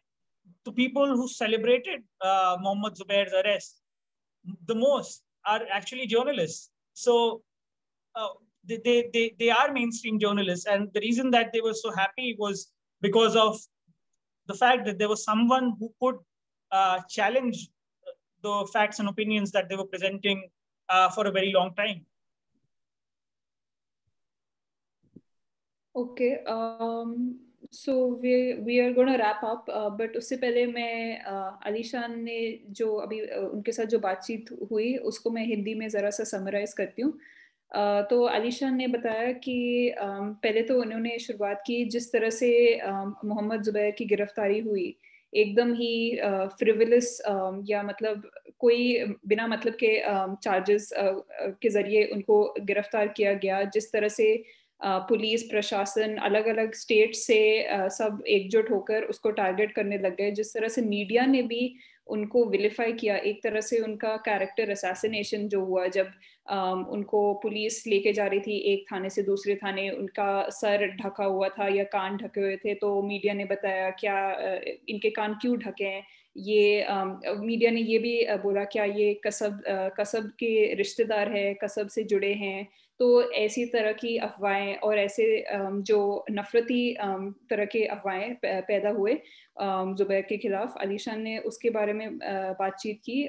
फिर अलीशान ने ये भी बताया कि जिस तरह से media, खासतौर से हिंदी मीडिया का जो रोल रहा है मुसलमानों के खिलाफ भड़काऊ भाषा फैलाने में, वह अभी ही नहीं, पिछले 5-6 सालों से नहीं, पिछले 30-40 सालों से चलता आ रहा है और ये अभी के दौरान में और भी बढ़ रहा है. इन्होंने ये भी बताया जिस तरह से अगर आप एक सर्टेन बीट को कवर कर रहे हैं या एक सर्टेन आइडेंटिटी से हैं, तो किस तरह से आपको एक तरह से परसीव किया जाता है या लोग सोचते हैं कि ये तो वैसे ही है, ये एक्टिविस्ट है, और जो लाइन है पत्रकारिता और एक्टिविज्म के बीच वो ब्लर लोगों के परसेप्शन में ब्लर किया जाता है, जबकि वे स्वयं अपने रिपोर्ट्स में खाली फैक्ट्स रिपोर्ट करते हैं, लेकिन क्योंकि वे हेट और नफरत के खिलाफ अपनी आवाज़ उठाते हैं, सोशल मीडिया पे आवाज़ उठाते हैं, तो किस तरह से परसेप्शन पैदा होता है लोगों का। और तो और ये भी बता रहे थे किस तरह से हेट स्पीच और हेट क्राइम को सोशल मीडिया पे लाना, मतलब पब्लिसाइज करना कि ये बातें हो रही हैं, ये इवेंट्स हो रही हैं, ये खाली फ्रिंज नहीं, ये एक इंटरनेशनल अंतर्राष्ट्रीय फोरम पे भी इन मुद्दों को लेके जाता है, और भारत सरकार को उसी रीजन की वजह से रिस्पॉन्स भी देना होता है। तो किस तरह से सोशल मीडिया एक प्लेटफॉर्म बना है प्रेशर क्रिएट करने के लिए, और किस तरह से जो जर्नलिस्ट हैं जो हेट क्राइम्स को कवर कर रहे हैं वो सोशल मीडिया को अच्छी तरह से इंस्ट्रूमेंटलाइज कर रहे हैं to put pressure on this government. So अभी मैं audience, I think Meera, if you can help me out here. Audience के कोई सवाल हैं? I'm not sure ये अगर Alishan, you wanted to add something?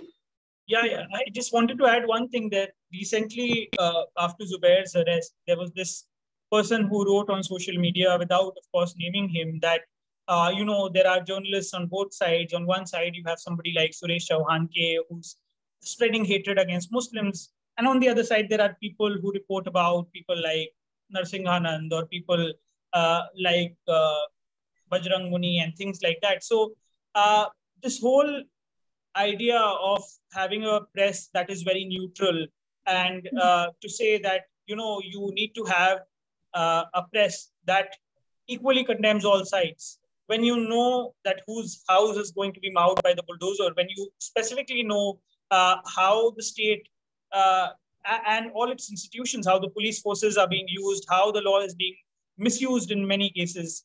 And even after that, for the sake of neutrality, you are supposed to say things that are not even true.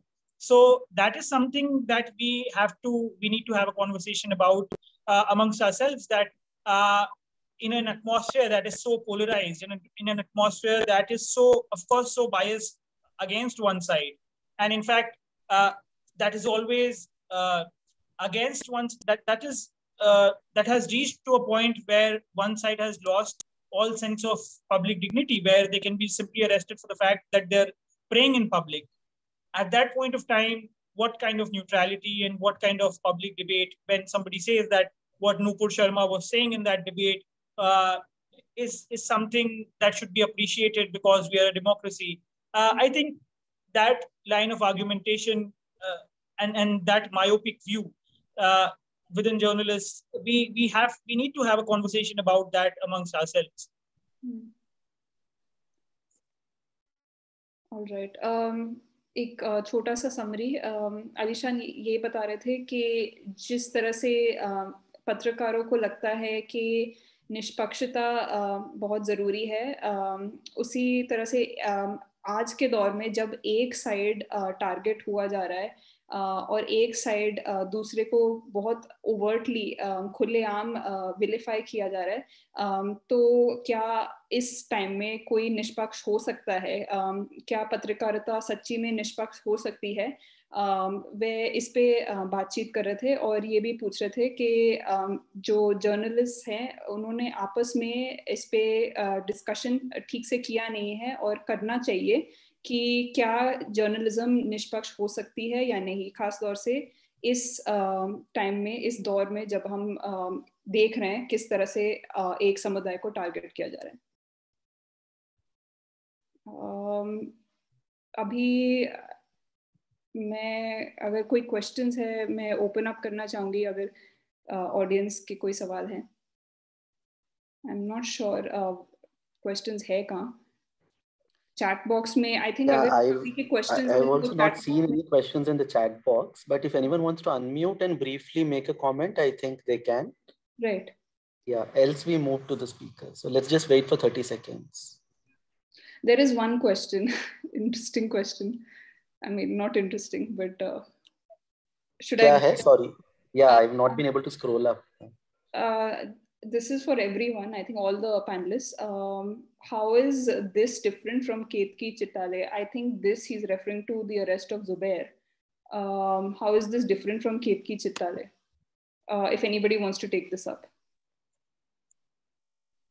I think this is different from Ketki Chitale in a lot of ways.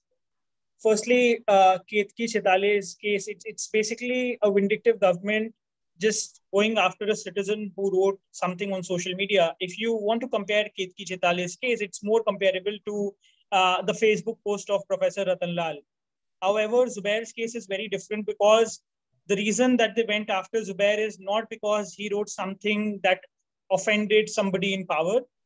It's only because Zubair, what Zubair is doing for a long time, specifically the thing that happened right after Nupur Sharma's debate went viral and the reaction that came from the Arab world. So I don't think that it's you can compare Zubair's case with Ketki. It's rather comparable with the case of Professor Ratan Lal, because it's not just attack on free speech. It's also an attack on freedom of press, and also on an individual, to make an example out of that individual, to send a chilling effect amongst journalists and also people who come from that community.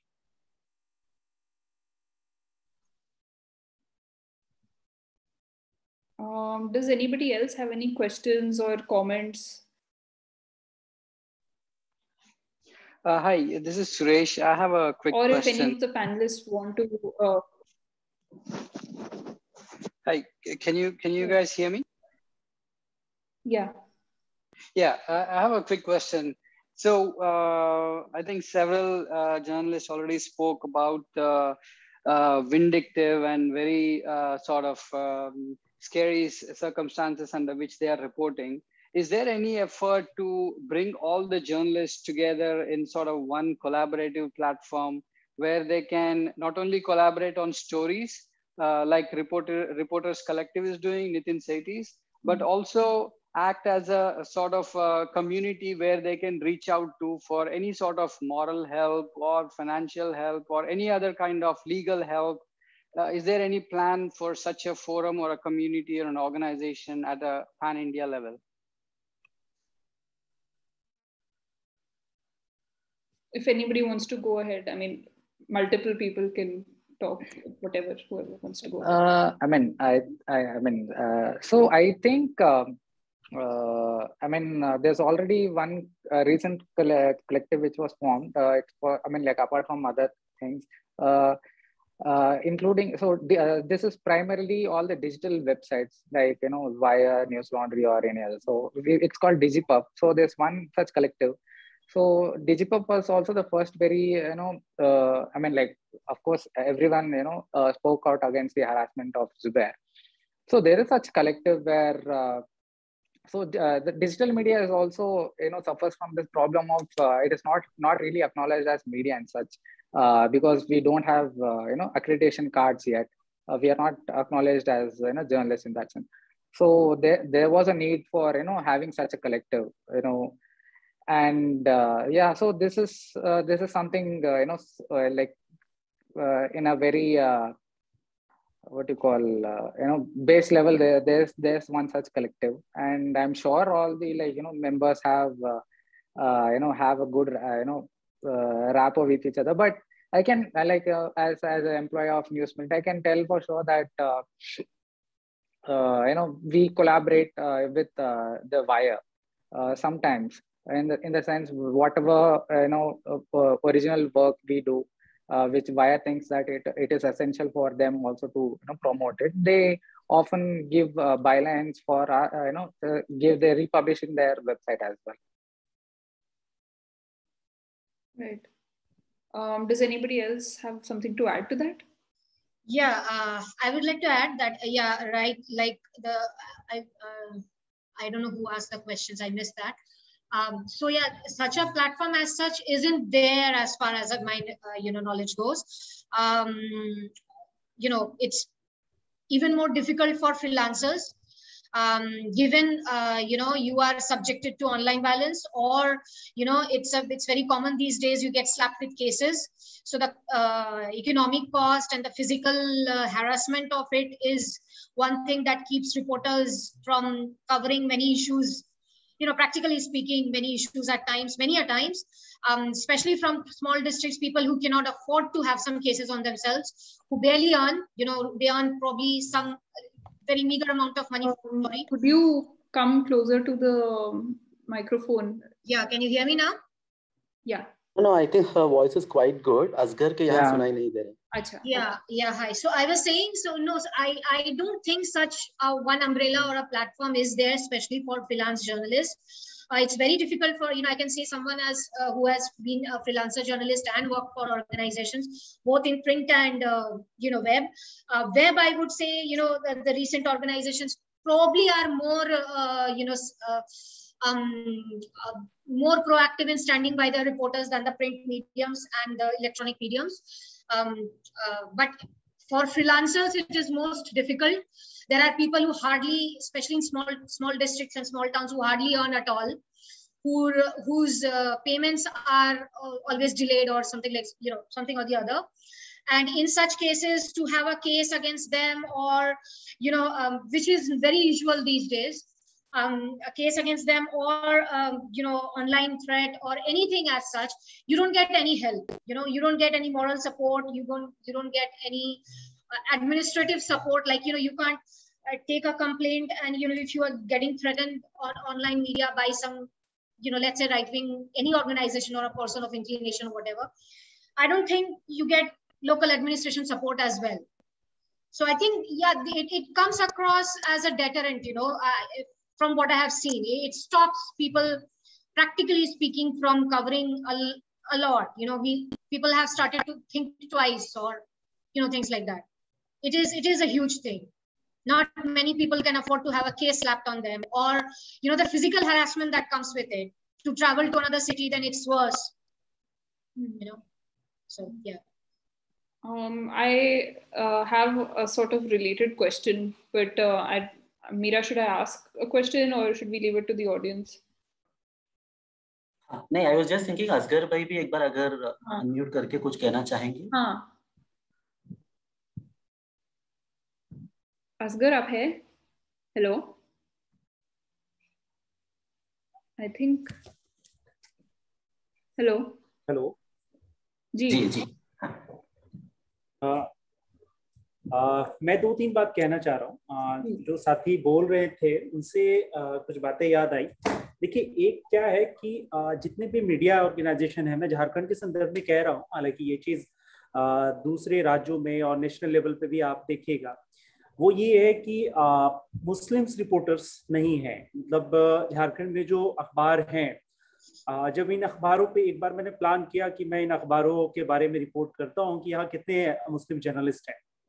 बड़ा important बात मैं बोलने जा रहा हूँ। मैं काफी सालों से इसको रियलाइज कर रहा हूँ। सवाल ये उठेगा कि मुस्लिम रिपोर्टर्स नहीं हैं। दूसरा, फिर ये लोग कहेंगे कि भाई यहाँ तो ट्राइबल भी नहीं है। मैं ट्राइबल के भी संदर्भ में ये कहना चाहता हूँ कि झारखंड मतलब ट्राइबल बेस्ड राज्य है, स्टेट है, मतलब आदिवासी बहुल राज्य है, और यहाँ एक भी ब्यूरो चीफ ट्राइबल नहीं मिलेगा। मतलब आप अखबार का जो हैशटैग है वो ये है कि अखबार नहीं आंदोलन। आप यहाँ आए हैं, आदिवासियों की बात कर रहे हैं, और आदिवासी ब्यूरो चीफ एक पोस्ट होता है। मैं एडिटर की बात बहुत दूर छोड़ देता हूँ, एडिटर तो बहुत दूर की बात है। मैं ये कह रहा हूँ ब्यूरो चीफ नहीं है। मैं अभी वर्तमान में जो 4 अखबार है, उस 4 अखबार की रिपोर्टर को जब मैं देखता हूं यहाँ कितने ट्राइबल रिपोर्टर हैं, तो मुझे सिर्फ 2 ट्राइबल रिपोर्टर नजर आते हैं 4 बड़े अखबार में, सिर्फ 2। अब वो हो सकता है तर्क देंगे कि मेरे पास जो है वो टेक्निकल स्टाफ है, सर्कुलेशन में है। It's not matter. ये मैटर नहीं करता है कि आप उनको सर्कुलेशन में रखे हुए हैं, आप उनको टेक्निकल IT में रखे हुए हैं, आप रिपोर्टर कितने रखे हुए हैं। आप ट्राइबल की बात कर रहे हैं, ट्राइबल इश्यूज पे रिपोर्टिंग कराइएगा, आप कितने ट्राइबल रिपोर्टर। ये बड़ा इंपॉर्टेंट सवाल है। जब ऐसे सवाल किए जाते हैं तो बोला ये जाता है कि भाई आप कास्ट वाइज क्यों देख रहे हैं, क्यों नहीं देखें आप। जो कास्ट बहुत कम है उसका रिप्रेजेंटेशन बहुत ज्यादा है ना। तो ये एक सवाल है। दूसरा ये है कि इसी तरीके से आप मुस्लिम्स को देखेंगे तो 4 बड़े अखबार हैं यहाँ, मैं सिर्फ 4 बड़े अखबार की बात कर रहा हूँ। 4 बड़े अखबार में मुझे 2-3 मुस्लिम्स रिपोर्टर नजर आते हैं। अब जब कवर के लिए, मतलब सपोज कर लीजिए इसी एग्जांपल्स को लेते हैं, ये जो रांची हिंसा हुई, जब इस तरह की हिंसा हो तो मतलब आप अगर भेज रहे हैं रिपोर्टर्स को, तो आप मतलब नॉन मुस्लिम रिपोर्टर्स हैं, आप उसके साथ मुस्लिम भी रिपोर्टर्स भेजेंगे, ताकि आपको क्या मैसेज देना, आपको मैसेज देना कि मैंने फैक्ट्स पे रिपोर्टिंग की है, मैंने बहुत बैलेंस रिपोर्टिंग की है, बहुत निष्पक्ष रिपोर्टिंग की है ना। तो ये एक प्रॉब्लम है।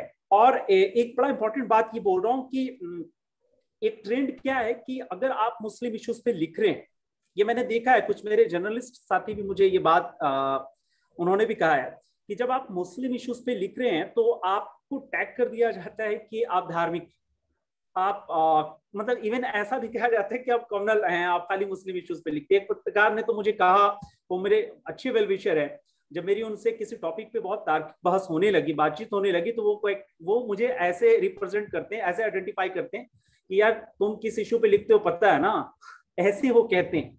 बड़ा मुझे अफसोस लगता है किस टाइप का माइंडसेट है लोगों का। कुछ 1-2 मुझे पत्रकार और बड़ा मतलब अजीब मिले, जिनको मैं बहुत अच्छा समझता था।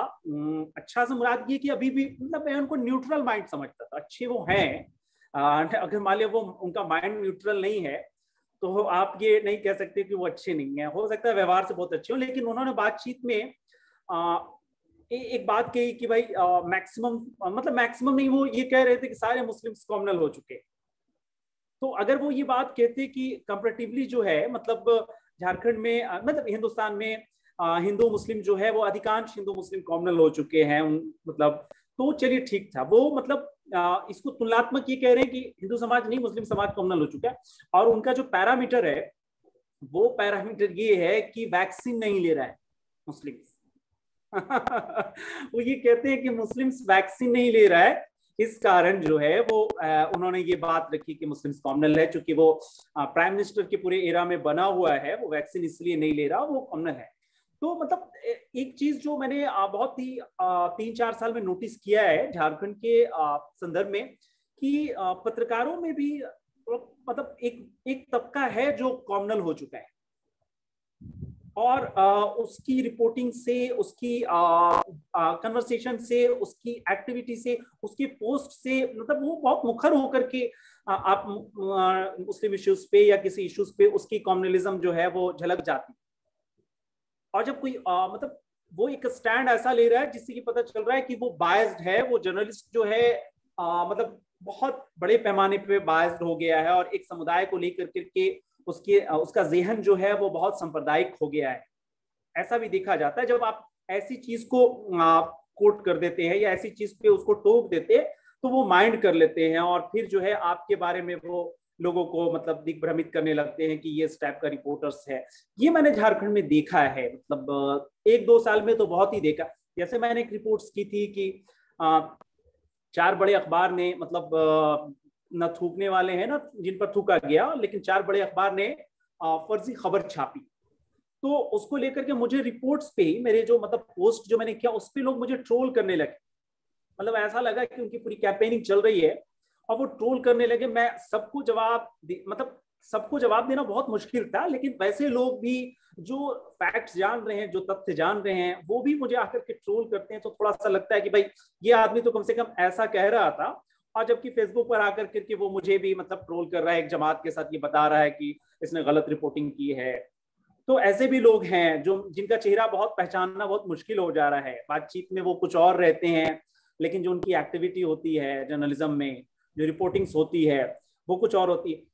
फॉर एग्जाम्पल एक इंतजार अली का जब मामला था झारखंड में, मतलब टेरर एक्टिविटी वगैरह, टेरर एक्टिविटी में उनको पकड़ा गया था, तो सारे अखबार ने उनके खिलाफ मतलब एक अखबार को छोड़ दे, उसमें एक अखबार है जिसने मतलब अपना स्टैंड चेंज किया, और मतलब इंतजार अली के संदर्भ में इंतजार अली को लेकर के उसने जो रिपोर्टिंग्स की वो बहुत मतलब फैक्चुअल रिपोर्टिंग की, और वो अखबार का बहुत बड़ा रोल रहा है कि इंतजार अली बाहर छूटे, बाहर तक आए। नहीं तो मैक्सिमम अखबार ने उनको बहुत बड़ा आतंकवादी बता करके घोषित किया, जबकि ऐसा कुछ नहीं है। उनको आज जो मतलब बीजेपी के बड़े लीडर हो गए हैं बाबूलाल मरांडी, वो इस इश्यू पे बोलते थे, इंतजार अली के फेवर में आए और लगातार जब तक इंतजार अली बाहर नहीं आ गए तब तक इंतजार अली के फेवर में बोलते रहे, इंतजार अली को लेकर के। और एक अखबार ने बहुत अच्छी भूमिका निभाई कि जो फैक्ट्स आ रहे थे उसकी रिपोर्टिंग की और आखिरकार मतलब इंतजार अली जो है बाहर आए। लोग पूरी मतलब बहुत बड़ा तबका झारखंड में ये जान पाया कि कैसे इंतजार अली को फंसाया गया, क्योंकि जिसने फंसाया था उसको ही अखबार वाले ने मतलब रिपोर्टिंग कर करके उसको अपने दफ्तर तक बुला लिया और उसने कबूलनामा उससे छपवाया। कबूलनामा मतलब कबूल करवाया कि तुमको कैसे बोला गया मतलब इसको फंसाने के लिए, वो पूरा कबूलनामा मतलब उसने उस अखबार ने छापा। तो इससे ये पता चलता है कि अखबार का बहुत बड़ा रोल है। अखबार अगर सही से रिपोर्टिंग करेगा, मीडिया सही से रिपोर्टिंग करेगी, तो जो निर्दोष लोगों के साथ हो रहा है वो मुझे लगता है कि नहीं होगा। इंतजार अली के मामले को हम लोग वैसे ही देखते हैं।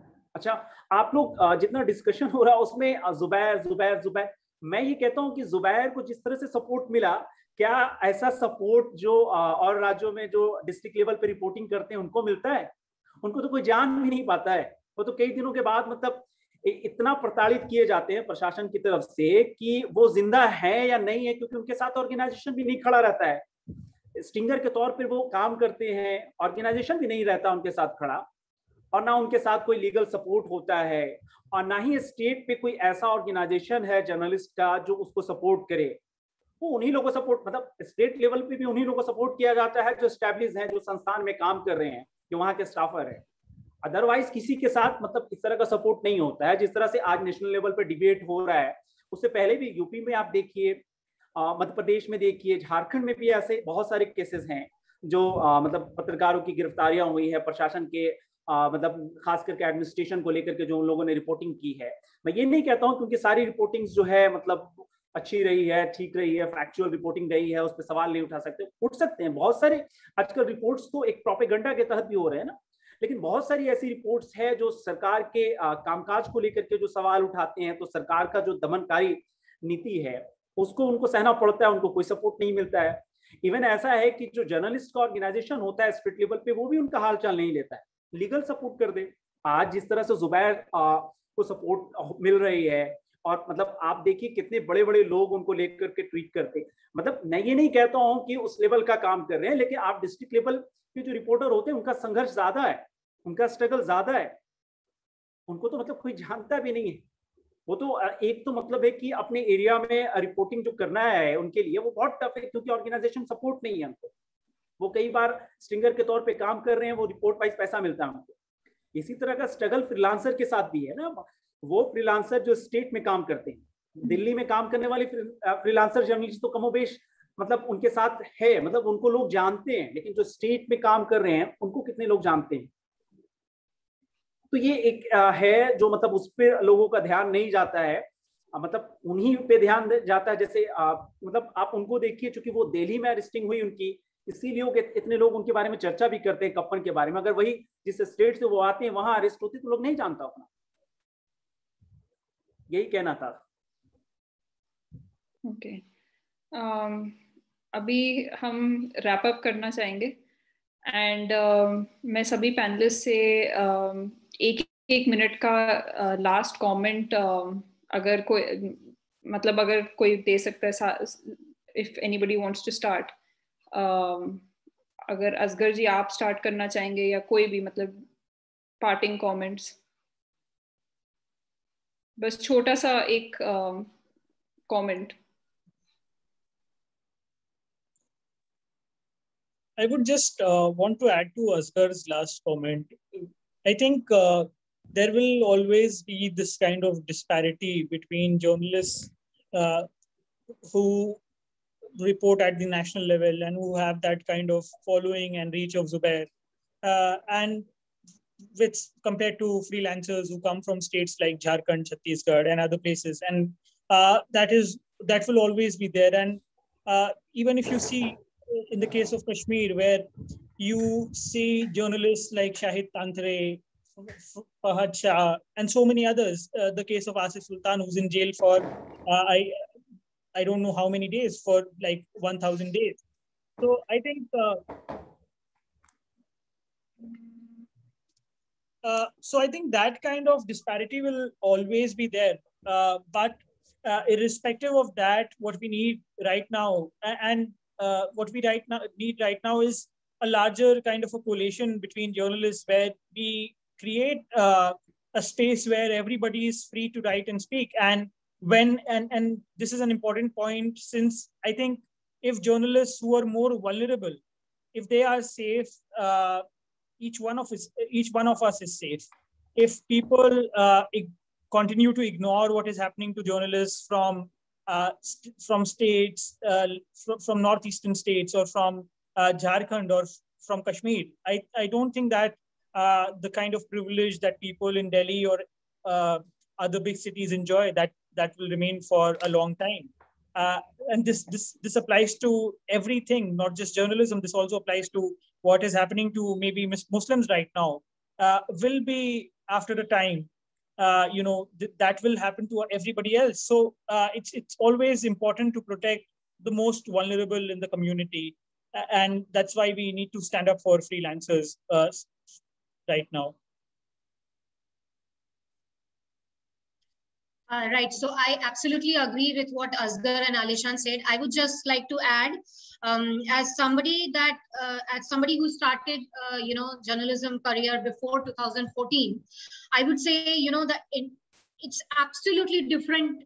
When we started, it was absolutely different from what it stands to be today, as in terms of coverage, in terms of how journalists have become this, how they see, perceive things, and the organizations as well, how they perceive things and how they consider an issue to be important or not. I still remember I used to work for, a national daily, which was even then predominantly right-leaning, but we did have the independence to write against every central agencies. I used to cover mining back then. I did write against the central mining agencies, and the Pollution Control Board did take action against them. That is something we cannot imagine today. People who have started journalism post 2014, 15, or even 16, something they cannot imagine today. Now it's something that's become the opposite. It's, after you cover a story, even if you are factually right, it's a journalist who is at the receiving end of the legal cases, or administrative actions. That's one thing that primarily changed in journalism from where we started, from where we are today.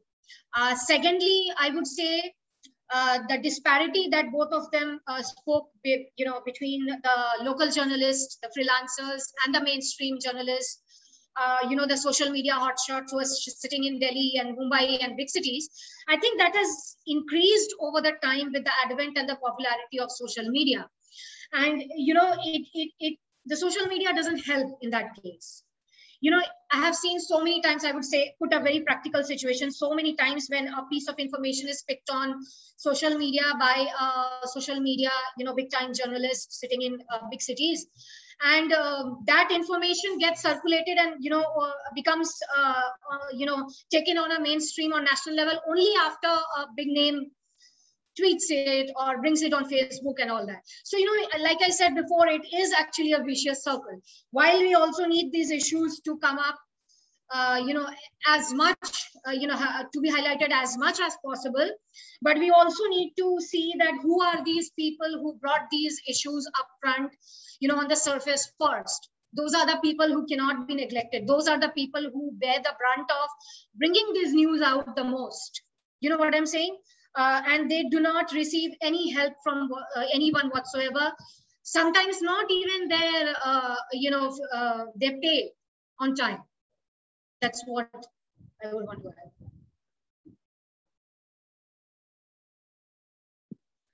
Bala, if you have any parting comments. I mean, I was actually, very interested in what Alishan and Asghar had to say, because I mean, Alishan reports from from a different kind of setup, and Asghar reports from a different kind of setup. So I mean, of course, this disparity does exist, but it doesn't mean that we have to bring down, someone, like, I mean, since Asghar pointed out about the case about Zubair, that, the same thing happens to, it is sad. It is indeed sad, right? But our, as journalists, or as humans, our, motive is, should be to, collectively condemn such incidents, and, like, see to that, the affected are getting all possible help, irrespective of, like, how popular they are or how popular they are not. Here, I mean, our primary concern should be that, the victims, the affected, they are getting all sorts of help, not just because whether they happen to be popular or what. I mean, what Zubair or anybody else, like, nobody's work is less, or, you can't dismiss someone's work. It's a different kind of work, line of work. What Zubair did, it actually brought, it caused an international embarrassment for us, state. So there'll be a, the degree of measures, like, which the state adopts, like in the for someone in Jharkhand, the degree would be different or something. But I mean, we can't. I mean, like, all I'm trying to say is that, like, there shouldn't be. I mean, like, we shouldn't try to, fight amongst ourselves, saying that, you are doing, something which is too basic as a work or whatever. All right. Asgar, आप अगर एक छोटा सा final comment देना चाहेंगे?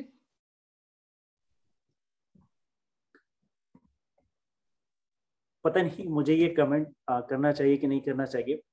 मैंने एक चीज और नोटिस किया है कि मतलब हिंदी के जो जर्नलिस्ट हैं, खास करके फ्रीलांसर, और अंग्रेजी के, उसमें भी मुझे एक फर्क नजर आता है। मतलब हिंदी के जर्नलिस्ट को बहुत ज्यादा स्ट्रगल करना पड़ता है।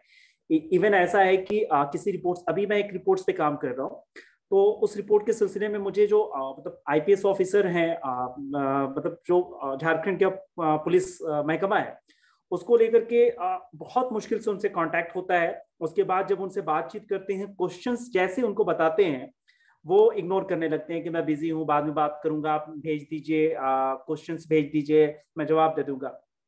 तो मैं उनको क्वेश्चंस भेजता हूँ, उसके बाद वो ब्लैक लिस्ट में नंबर डाल देते हैं।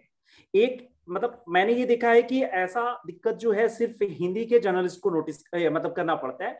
अंग्रेजी के साथ वो कन्वर्सेशन कर लेते हैं। पता नहीं क्या माइंडसेट लोगों का बना हुआ कि वो अंग्रेजी में अगर पूछ रहा है, पता नहीं, और उसके क्वेश्चन भी बहुत, कई बार ऐसा होता है कि उसके क्वेश्चंस मतलब उन्हीं के फेवर करते हैं।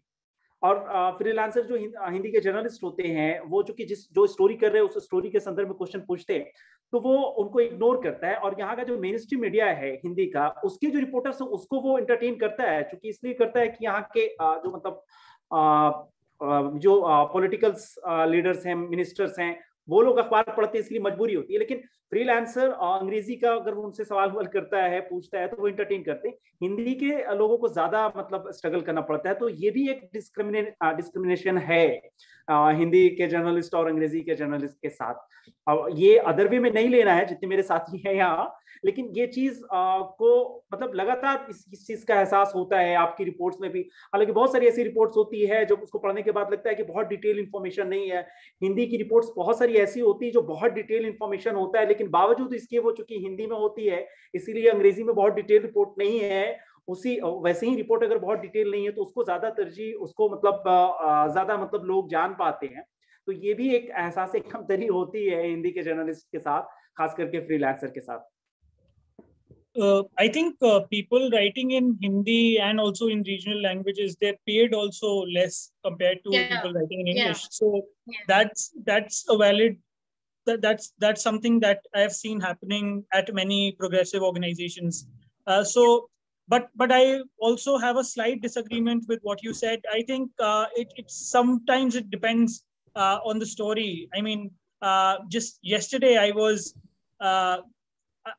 asked by a police officer. I asked him a question, and they did not want to answer that question. So when my editor called them, the story that they had told me, they told my editor that nothing of that sort has happened ever. So I think it depends on the story also sometimes, whether the police or the authorities want to talk to you or not, rather than the language. But of course, the discrimination is there in terms of payment and also in terms of how you are perceived publicly. एक बात मैं आपको, आप जो बात कह रहे हैं अलीशान भाई, मैं उसी से मेरा कहना है ये कि आपकी बात से जो मुझे ये समझ में आया कि आप ये कह रहे हैं कि आप डिपेंड करता है कि आप स्टोरी आइडिया जो पिच कर रहे हैं वो कैसा है। मैं आपको बताऊं कि 2 स्टोरी, एक मेरी बीबीसी में स्टोरी आई थी और एक कैरवन में आई थी। उसी स्टोरी को मैंने जिसको एक बहुत प्रोग्रेसिव वेबसाइट समझा जाता है, जहां सूडो टाइप के प्रोग्रेसिव लोग जो ज्ञान देते रहते हैं, वहां मैंने स्टोरी आइडिया पिच किया था। उन लोगों ने कोई रिस्पॉन्ड नहीं किया और मैंने उसी स्टोरी आइडिया को कैरवन में पिच किया तो 1 घंटे के अंदर मुझे रिस्पॉन्ड किया जाता और कहा जाता है कि इसको जल्दी से कीजिए, अच्छी story.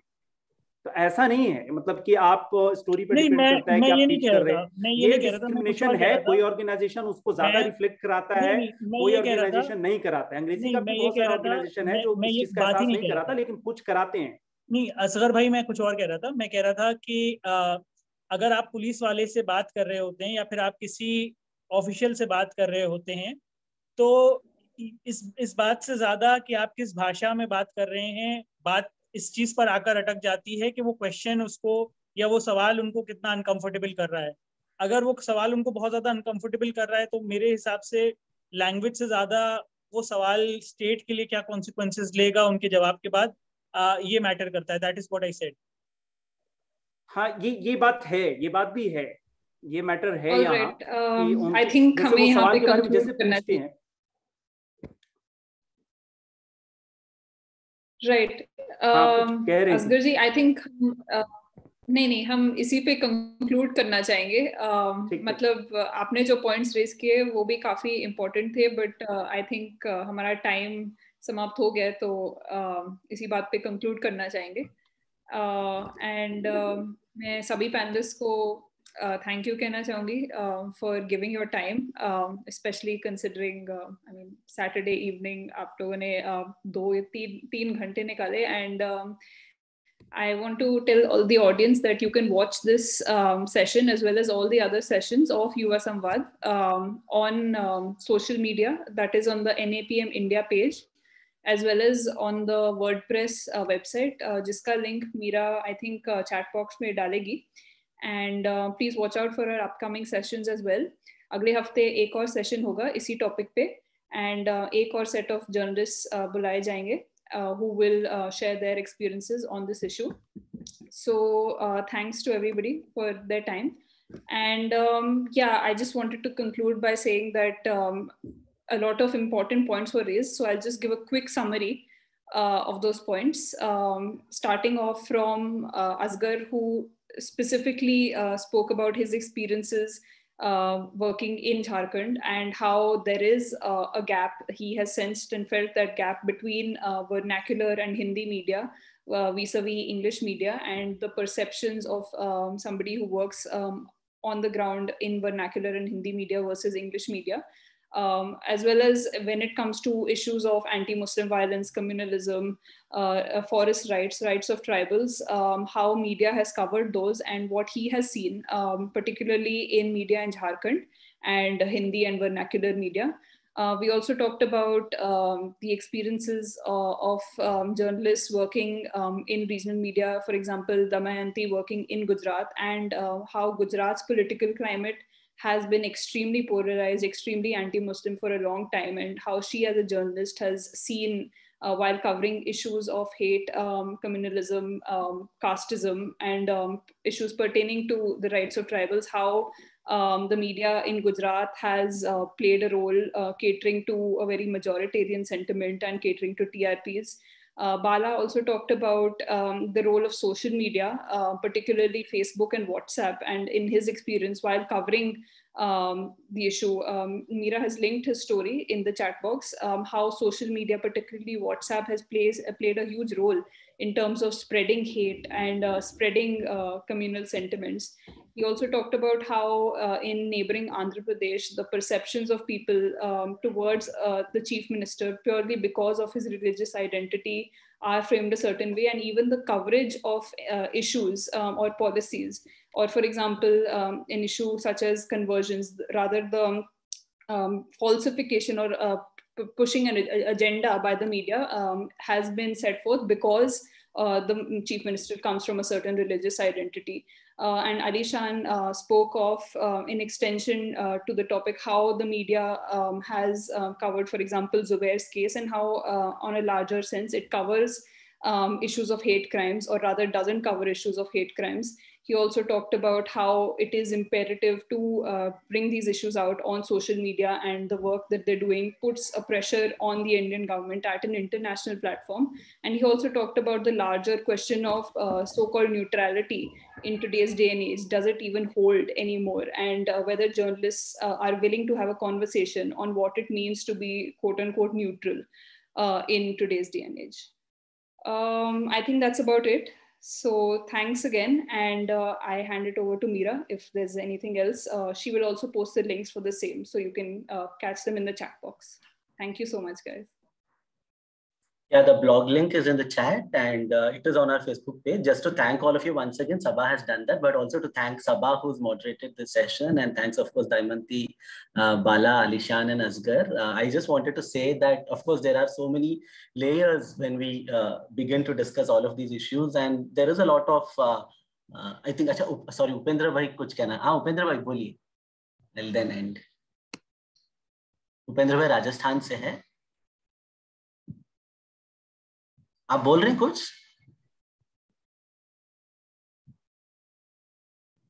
Is he there? I just saw a hand raised. No, he's not. Okay.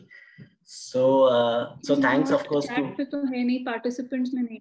नहीं, उन्होंने हाथ raise किया and then he left. But I just wanted to say thank you, not just for coming to this session, but thank you for what all of you are actually doing in the times that we are in, and especially all young journalists, in fact, बहुत सारे, और आज वो बात बहुत clearly सामने आया भी कि कैसे बहुत सारे अलग अलग कॉन्टेक्स्ट में अलग अलग इलाकों में साथी कई बार जो काम करते हैं और उनको जिस प्रकार से सॉलिडारिटी मिलने की जरूरत है.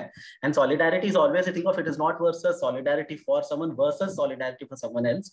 It should be solidarity for everyone.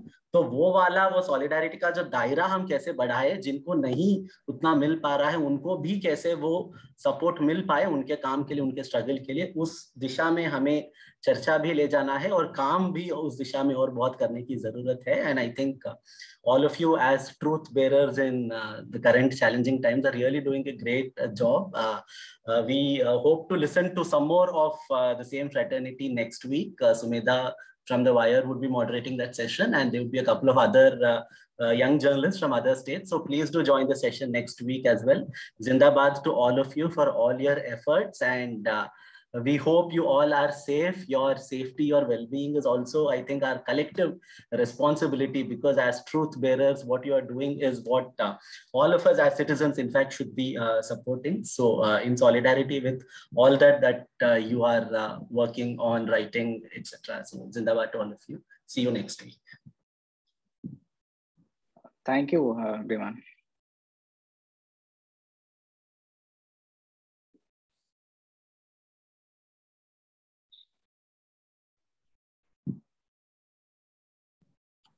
Thanks, Shiva, Damayantee, Asghar, Sabah,